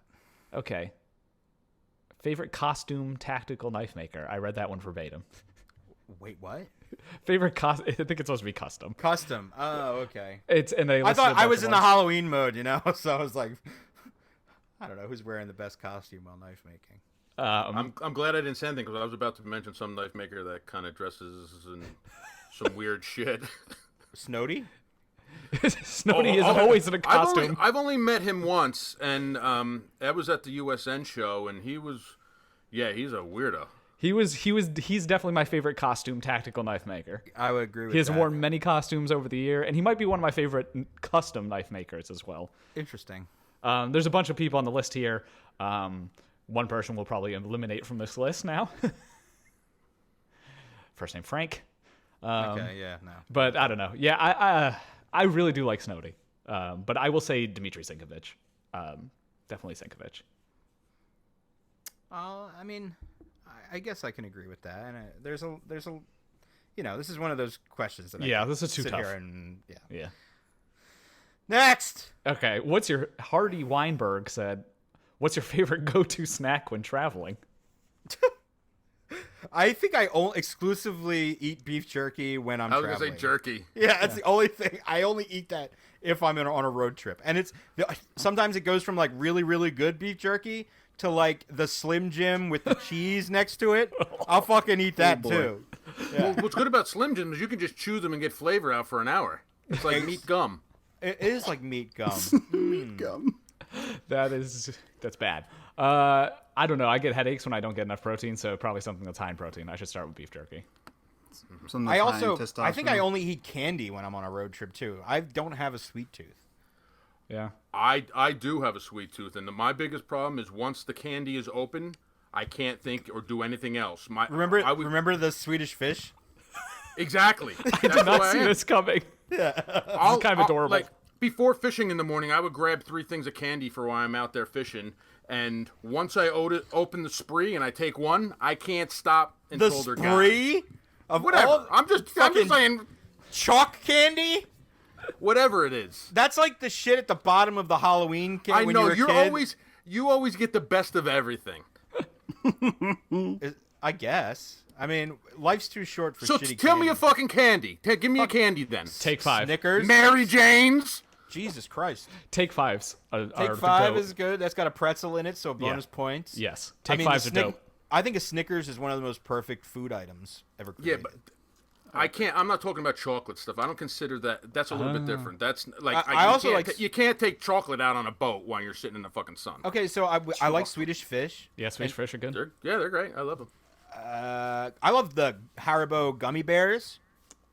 What the gummy Coke bottles or The root beer gummy bottles? Oh, 100 fucking percent. The gummy Coke bottles. Yeah, that was good.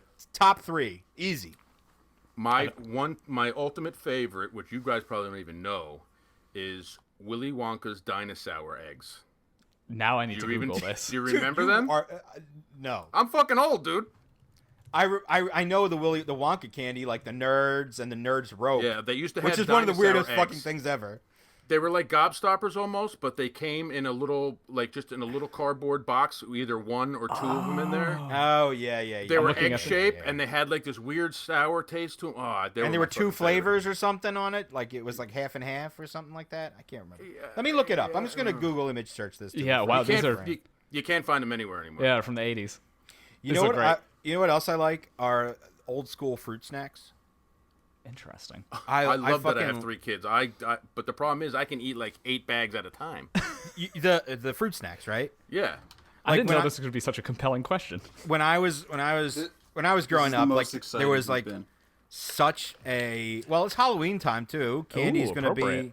you know, Fuck no one Brian gives is hype. fruit snacks anymore. But there was a fruit snack called So Delicious. Okay. Oh, yeah. Also, first off, amazing name. 2, it was soda flavored fruit snacks. There was cherry cola, orange soda, root beer, all sorts of different stuff. There was a lemon lime, and they were coated in like a granular. It looked like granulated sugar, but it was a fizzy, like ground up pop rock stuff. So you got like a fizz and the flavor. It was amazing. Yeah, and you could trade that for anything in the world in grade school. That's 100% true. It was a higher currency than Doritos. I am partial to, was it Fun Dip? The one where it was like this chalky stick that you licked and then dipped in what it was just powdered chalky sugar. powder. Yeah. Yeah. I never Eat liked stick it. too, or no? Yeah, This you eat is- stick. Yeah. This is psycho shit, but I think I liked the chalky stick better than the chalky powder. I believe that. Oh, yeah. I walked right into that one. didn't Oh I? my god, dude, I think the dinosaur eggs went extinct in probably the late 80s, early 90s. Yep. But they're So, cool. Mike, I like the listen- box alone. So my grandfather was old school, and he used to deal with all this crazy stuff that used to fall off the backs of trucks. I mean, like cases You've of told me stories about sneakers, this guy. all sorts of whacked out shit. Well, he used to bring us these O. Henry bars. Oh yeah. Without exaggerating, they were 3 feet long, like 6 inches in diameter, and weighed like 12 pounds. I've never. What do you seen even do with such that a much? was- Candy. You would have to Jeez. cut. You would have to take like a big knife and cut like off just like a slice, like a bread, like a piece of bread. You know, they were awesome though. thing. So speaking of like grandfather's candies, I remember going to my grandparents' house, and the cupboard the only 2 candies there was like seemed to be an infinite amount of. Like over the years, I could count on going into this cupboard and finding a Goldberg's peanut chew, or a Baby Ruth. That is appropriately old people shit. I was stoked. I mean, the first Baby Ruth I was like, this is fucking amazing. I So love Baby Ruths. yeah, I like Goldberg's peanut chews too, just because of the seemingly endless well of them that was in my grandparents' house. What do skeletons eat? Because that's what my grandparents would have had. Oh, I get it, because they're dead. Yeah. So are mine. I mean, you know. No, mine were dead when I was born. Oh, there you Basically, well, all but one. go. I Which thought you is- had like a spooky Halloween like joke for us. Or something. Yeah, I know it sounded like that. But that's actually a great transition to our next question. Yeah. From Stablarf. Yo, y'all got to work on your Jesus Christ. your Reddit usernames. I think my favorites are what's the one about nips? Yeah, PM me your nips in all PM caps. me your nips. In all caps. What's the first knife your dad / grandpa / mom / I don't know, family member gave you? None. No one gave me any knives. I had to illicitly buy them on Amazon for $13. Oh my God. I told this story. I was talking to Adam Purvis yesterday. And I didn't expect to have to tell this story again, truthfully. But the first knife I ever got was like one of the keychain sized Swiss Army knives, right?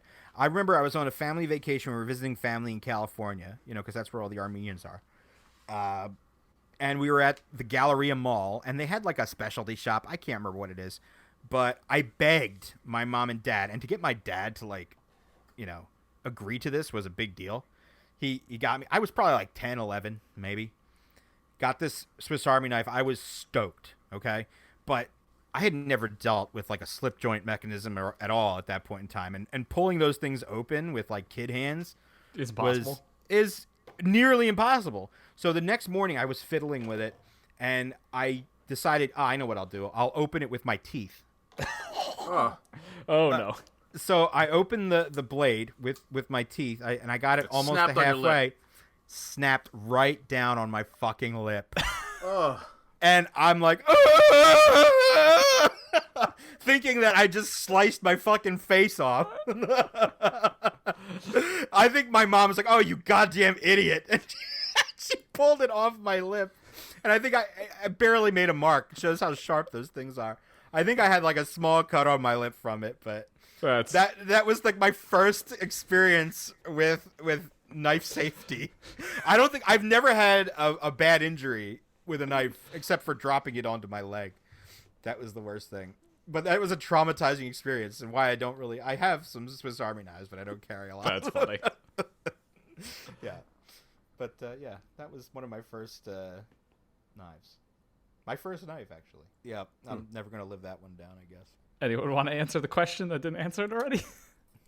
Oh, okay. My first knife that my grandfather actually gave me, I was young, I was really young. I don't even know how old I was, but did you ever see the old knives that have the spoon and the fork and all that shit? It had like a stag handle. It fell off a truck, obviously.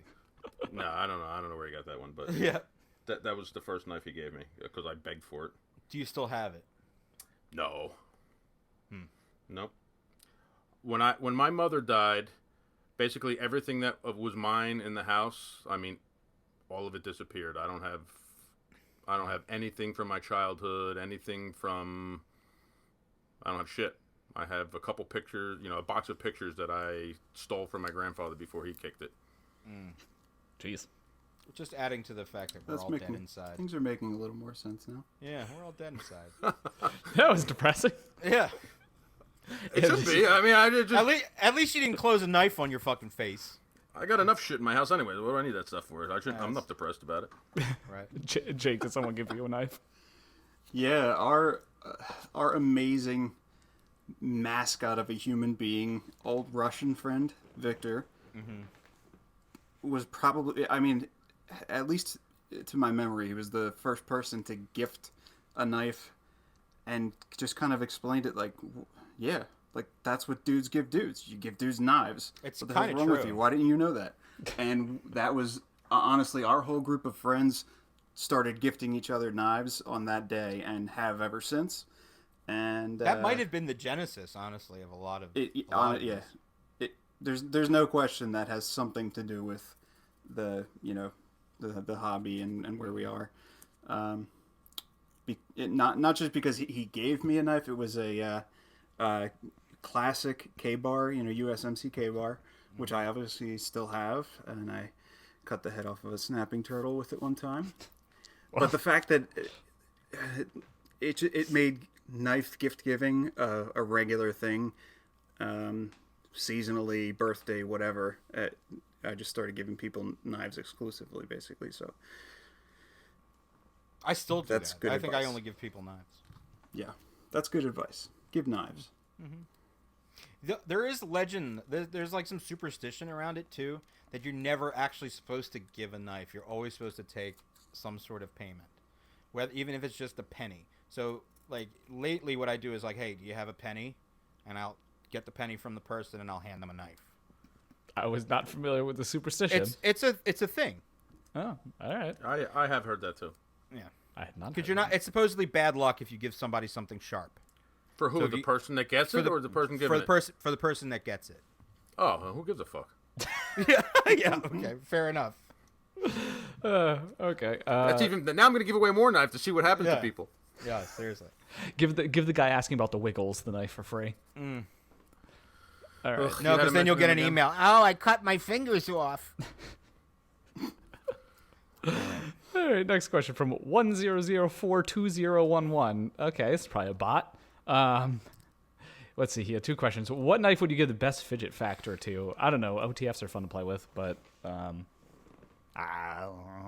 pass. Lately, I think Brian's knives are fidgety. They are. They work well. No, Shiro's, man. The one that you like, the one that I recall you talking about the most was Sergei's knife. I don't know what the hell it's called. Orbit, yeah. The Orbit. That is a fun knife. yeah. Yep. I actually sold mine. Yee. I know there's That going to be was the some first thing that that came to mind you know was that the goes back to like knives that I need to add to my collection. I need another fucking Orbit. But I want the carbon fiber scaled one, not the titanium scaled one, or the copper scaled, maybe. Yeah, pretty much any flipper with a strong D10 I find fun to play with. That's not really a surprise, though. Yeah, any Shiro is fun. Yes, things that flip well are fun to play with. Any Riyadh is fun. So this is a pattern here. Yeah. And then this question, which I don't think any of us are really going to have strong feelings about. What is your favorite fixed blade to carry every day? None is my favorite to carry every day. I tried it at one point. I found it even carrying an Essie Azula was just so Yeah. impractical. It's just, I don't know. I just don't live a lifestyle where I need a fixed blade on top of a folder, on top of a slip joint. I like impractical outdoor fixed blades. Like yes, stuff that, yes. I do not like practical fixed blades. I do have a couple that I like, and there's stuff that I have that are like J.D. Vandeventer gave me a little neck knife that he made, and it's just a really nice little thin TBTE little wood-handled neck knife, and it's small enough that you could just throw it in your pocket with the sheath, and it's like a 2.5-inch blade or something. Yeah, it's just never been for me. It's not something I go to. I've a folder's enough, but I do like impractical big fixed blades. That's everyone does. and like especially the stuff that Jake and I have from Jan Hafnick. Oh That's yeah, so those awesome. are That's like, but what's the point of a practical fixed I blade when love you can have fixed that? blades. I just don't for carry. It doesn't make much sense in my daily life. I don't think it does for most people these days, unless you're like a extra on Sons of Anarchy. There's so many people that like it though, but I feel like it's a completely different. It's like it creeps into like the prepper or the Yes. gun community style stuff where they need to have like a quick access. What's your last ditch tool? Yeah, I haven't really found myself needing the last ditch tool No.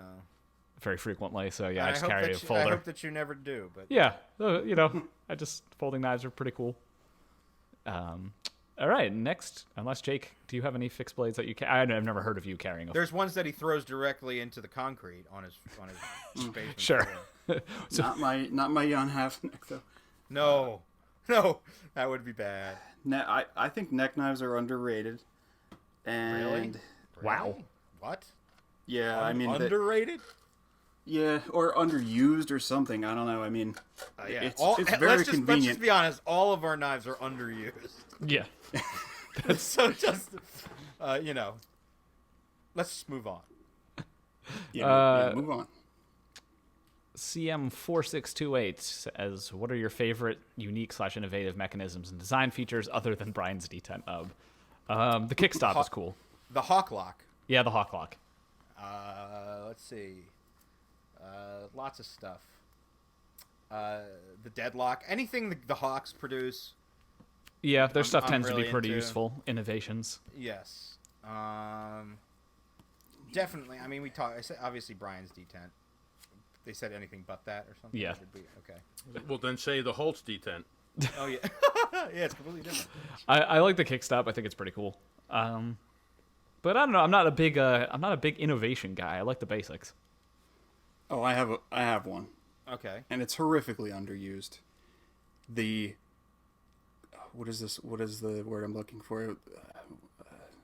I don't know. Like the clothesline pin style pocket clip that was on the like a hinge, tie lock. like a spring. Oh, Yeah, where you can push the back and it. yeah. It was the grip clip from Hawk.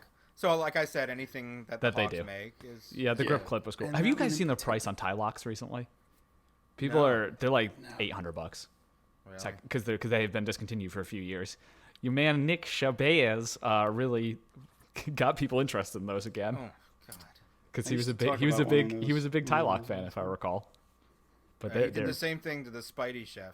yes, that man is Spyderco cutting him a check for the resurgence of I know. Spidey Chef sales. No, but I do know that. I mean, he's he gets enough Patreon money where he doesn't have to take things for free. So True, but yeah, those two knives I associate with him.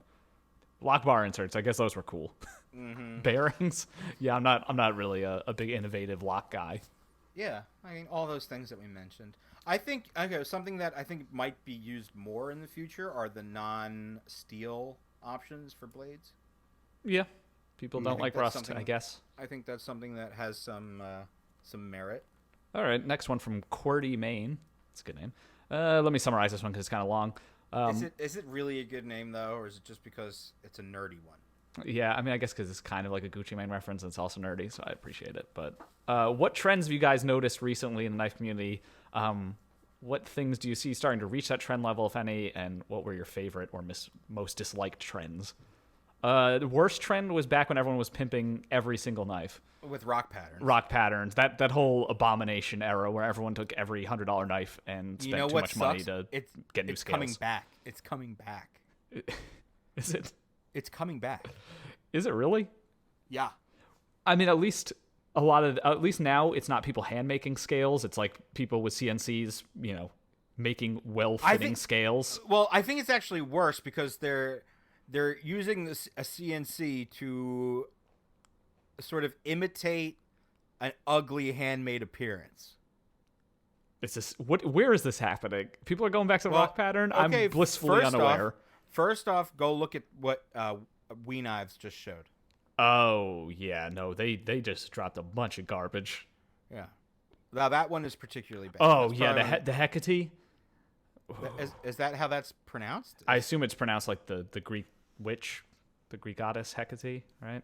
Is that how that's pronounced? I don't know. Maybe. I We'll feel go like- with it. But it's hideous, Yeah. like a witch. Yes, that one is Although- really bad. That one is exceptionally terrible. What were they thinking with that one? Fuck, that thing looks like a knife they would have come out with like in 2016. It's bad. But there are a couple other. I'm gonna not mention them because there's some. You'll see a lot more rock pattern, is what I'm saying. Oh no. Good not trends are bolster locks on production Agreed. knives. I would agree with that. Use of micarta. Yeah, my cutter coming back is cool. Damasteel, I guess, is cool that it's on like everything now, so you can get Damasteel knives that are a little bit more accessible. It's a Less cool trend. hard use knives.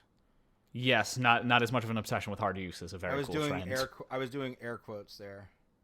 I think the front flipper thing is still kicking for some reason, but I think it needs to go away. I think it kind of needs to go away. Wow, that goes well because someone asked if Brian was going to make a front flipper, and I think that just answered it. He ain't.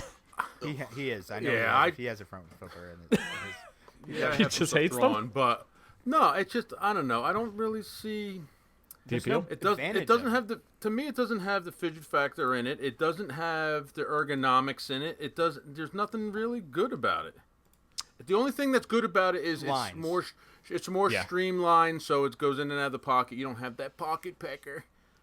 Gareth Bull is doing a production version of the Shemwari, which is can we talk about that a minute? Because people are up in arms, and I mean up in arms because You should see the questions people have about insuring their chamoises, because the secondary value was so high, and now he announced the we-made version of the exact same knife, And, people are like, why would he tank his secondary market? Because he doesn't give a shit about the secondary market doesn't matter to him. Does he give a shit about his primary market? Absolutely, maybe. Yeah. He cares about his wallet. I'm definitely gonna get one of the production ones. I was never gonna get a custom one, but I like the design because it's just a Sebenza 21 with a front flipper. But yeah, that's that was funny to see people freaking out about that. I did see that a little bit in the comments. That's the dregs of the knife community, in my opinion. Yeah. You know what? This isn't fucking like gold. You shouldn't be speculating on knife. If this is where you have buying money anything to try and make a profit on it. Stupid. Yes. You're dumb and you should be punished. Well, as we've seen, a lot of people have a pretty bad financial judgment when it comes to the knife community, so I'm not really surprised there are people actually speculating on this stuff. It's fucking stupid. So. Right. Well, I guess it's regardless about the knife, the knife's fine. Yeah. It's just not for me. I'll get the production one. I wasn't going to pay $1,000 for a custom. No, they're not $1,000. They were at like $25 for like Oh, a basic holy one. shit. Okay, I'm glad I was out of the loop there. That's fucking nuts. Absolutely ridiculous. Very, very stupid. Yes. All right, this question's not about knives. That should be the title. That has to be the title of this absolutely, episode. absolutely ridiculous. Colon. Very, very, very stupid. Very, very stupid. Well, you guys did my job for me.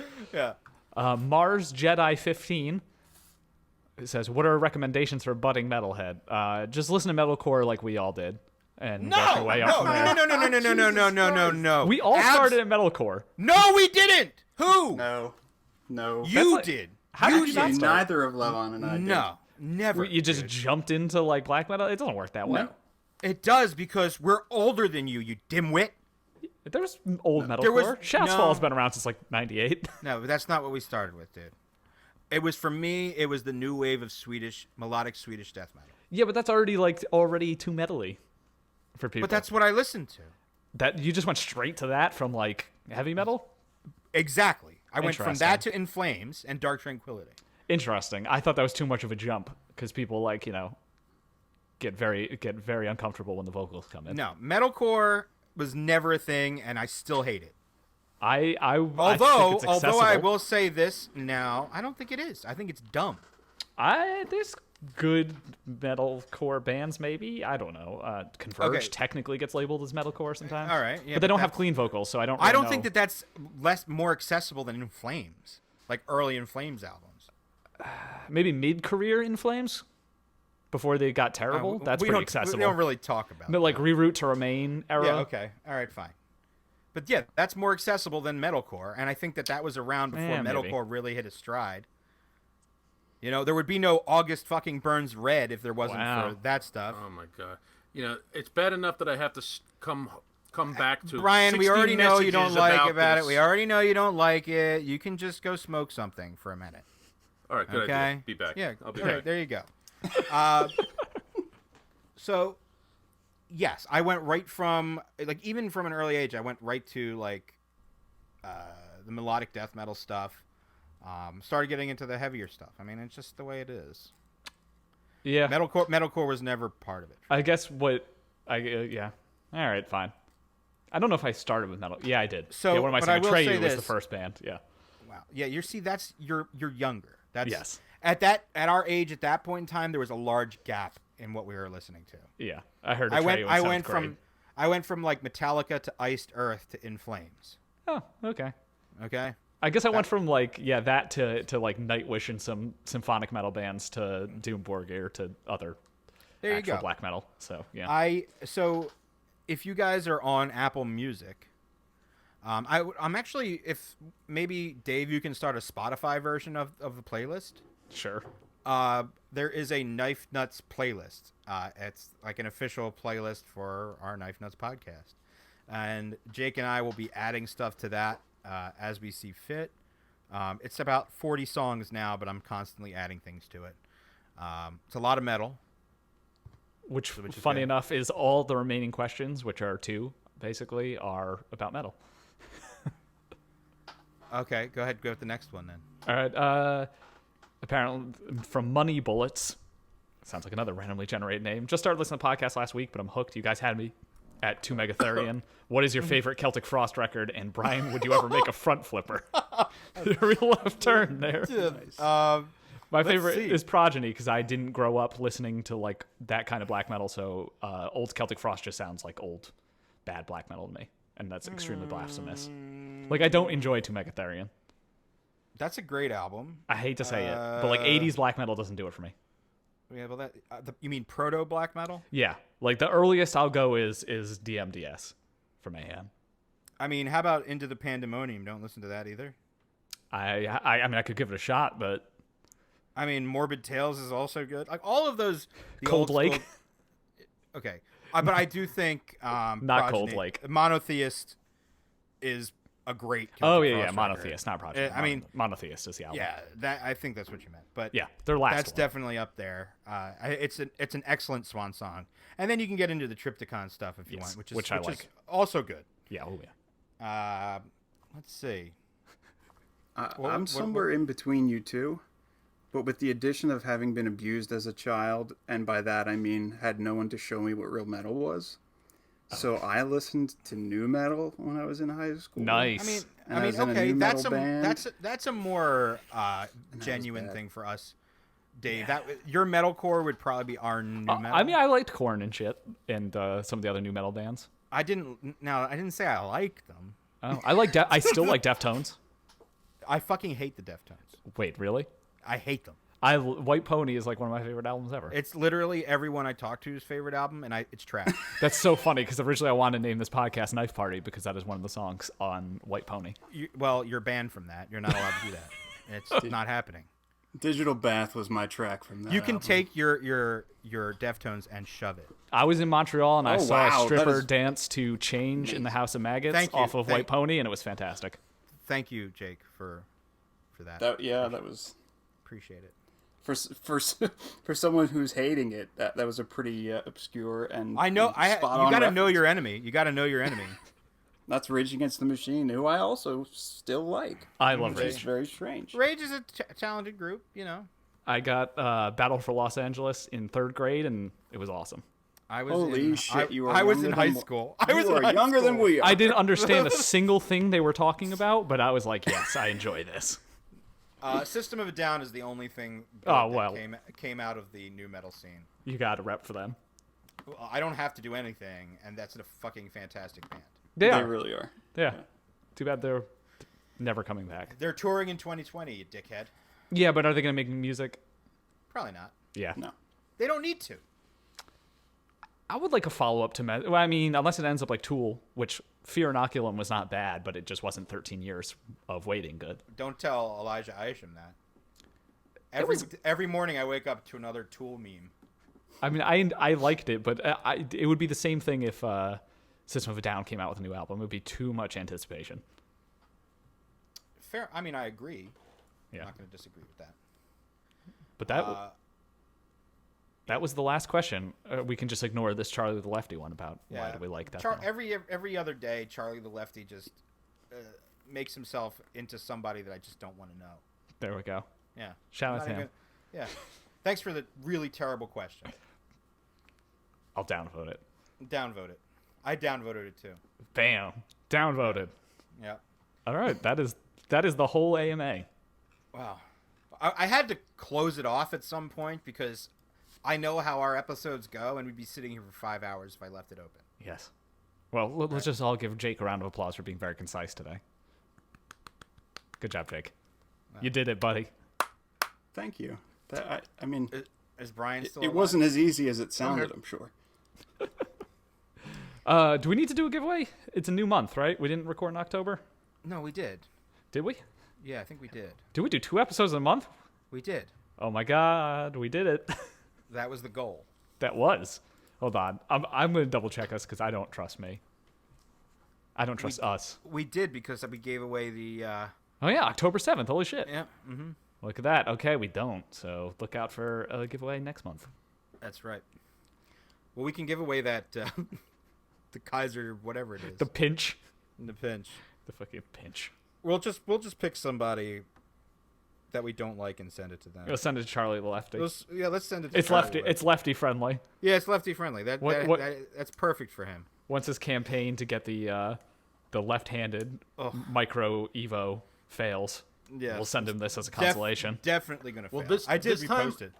This time I gave him a little more time. Where last time it literally I gave him 2 days or something.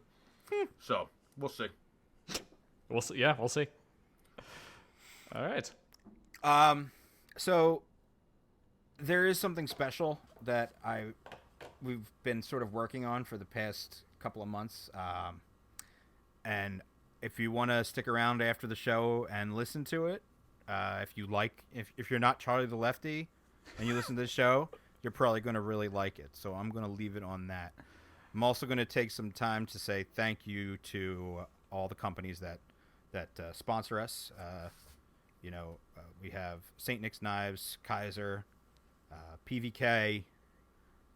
Who else? Blade Who else Runner we- Systems. Blade Runner Systems. Yes. Thank you to everybody, Yes. and thank you to everyone on our Patreon. Yes. You guys are, keeping this thing up and running. The costs of running the show are going up based around the amount of stuff that we're trying to do and provide. So you guys are making it possible to do this stuff. Thank you. I do have a couple more coins left on the site. I might have a couple of the polished copper. I have a couple of the silver, and I have a couple of the bronze. Everything else is gone. And I'm talking I have like one or two of each. So if you want one, get in on that. I'll include some goodies along with that as well. But listen, I want you guys to hear this new thing. Tell us what you think.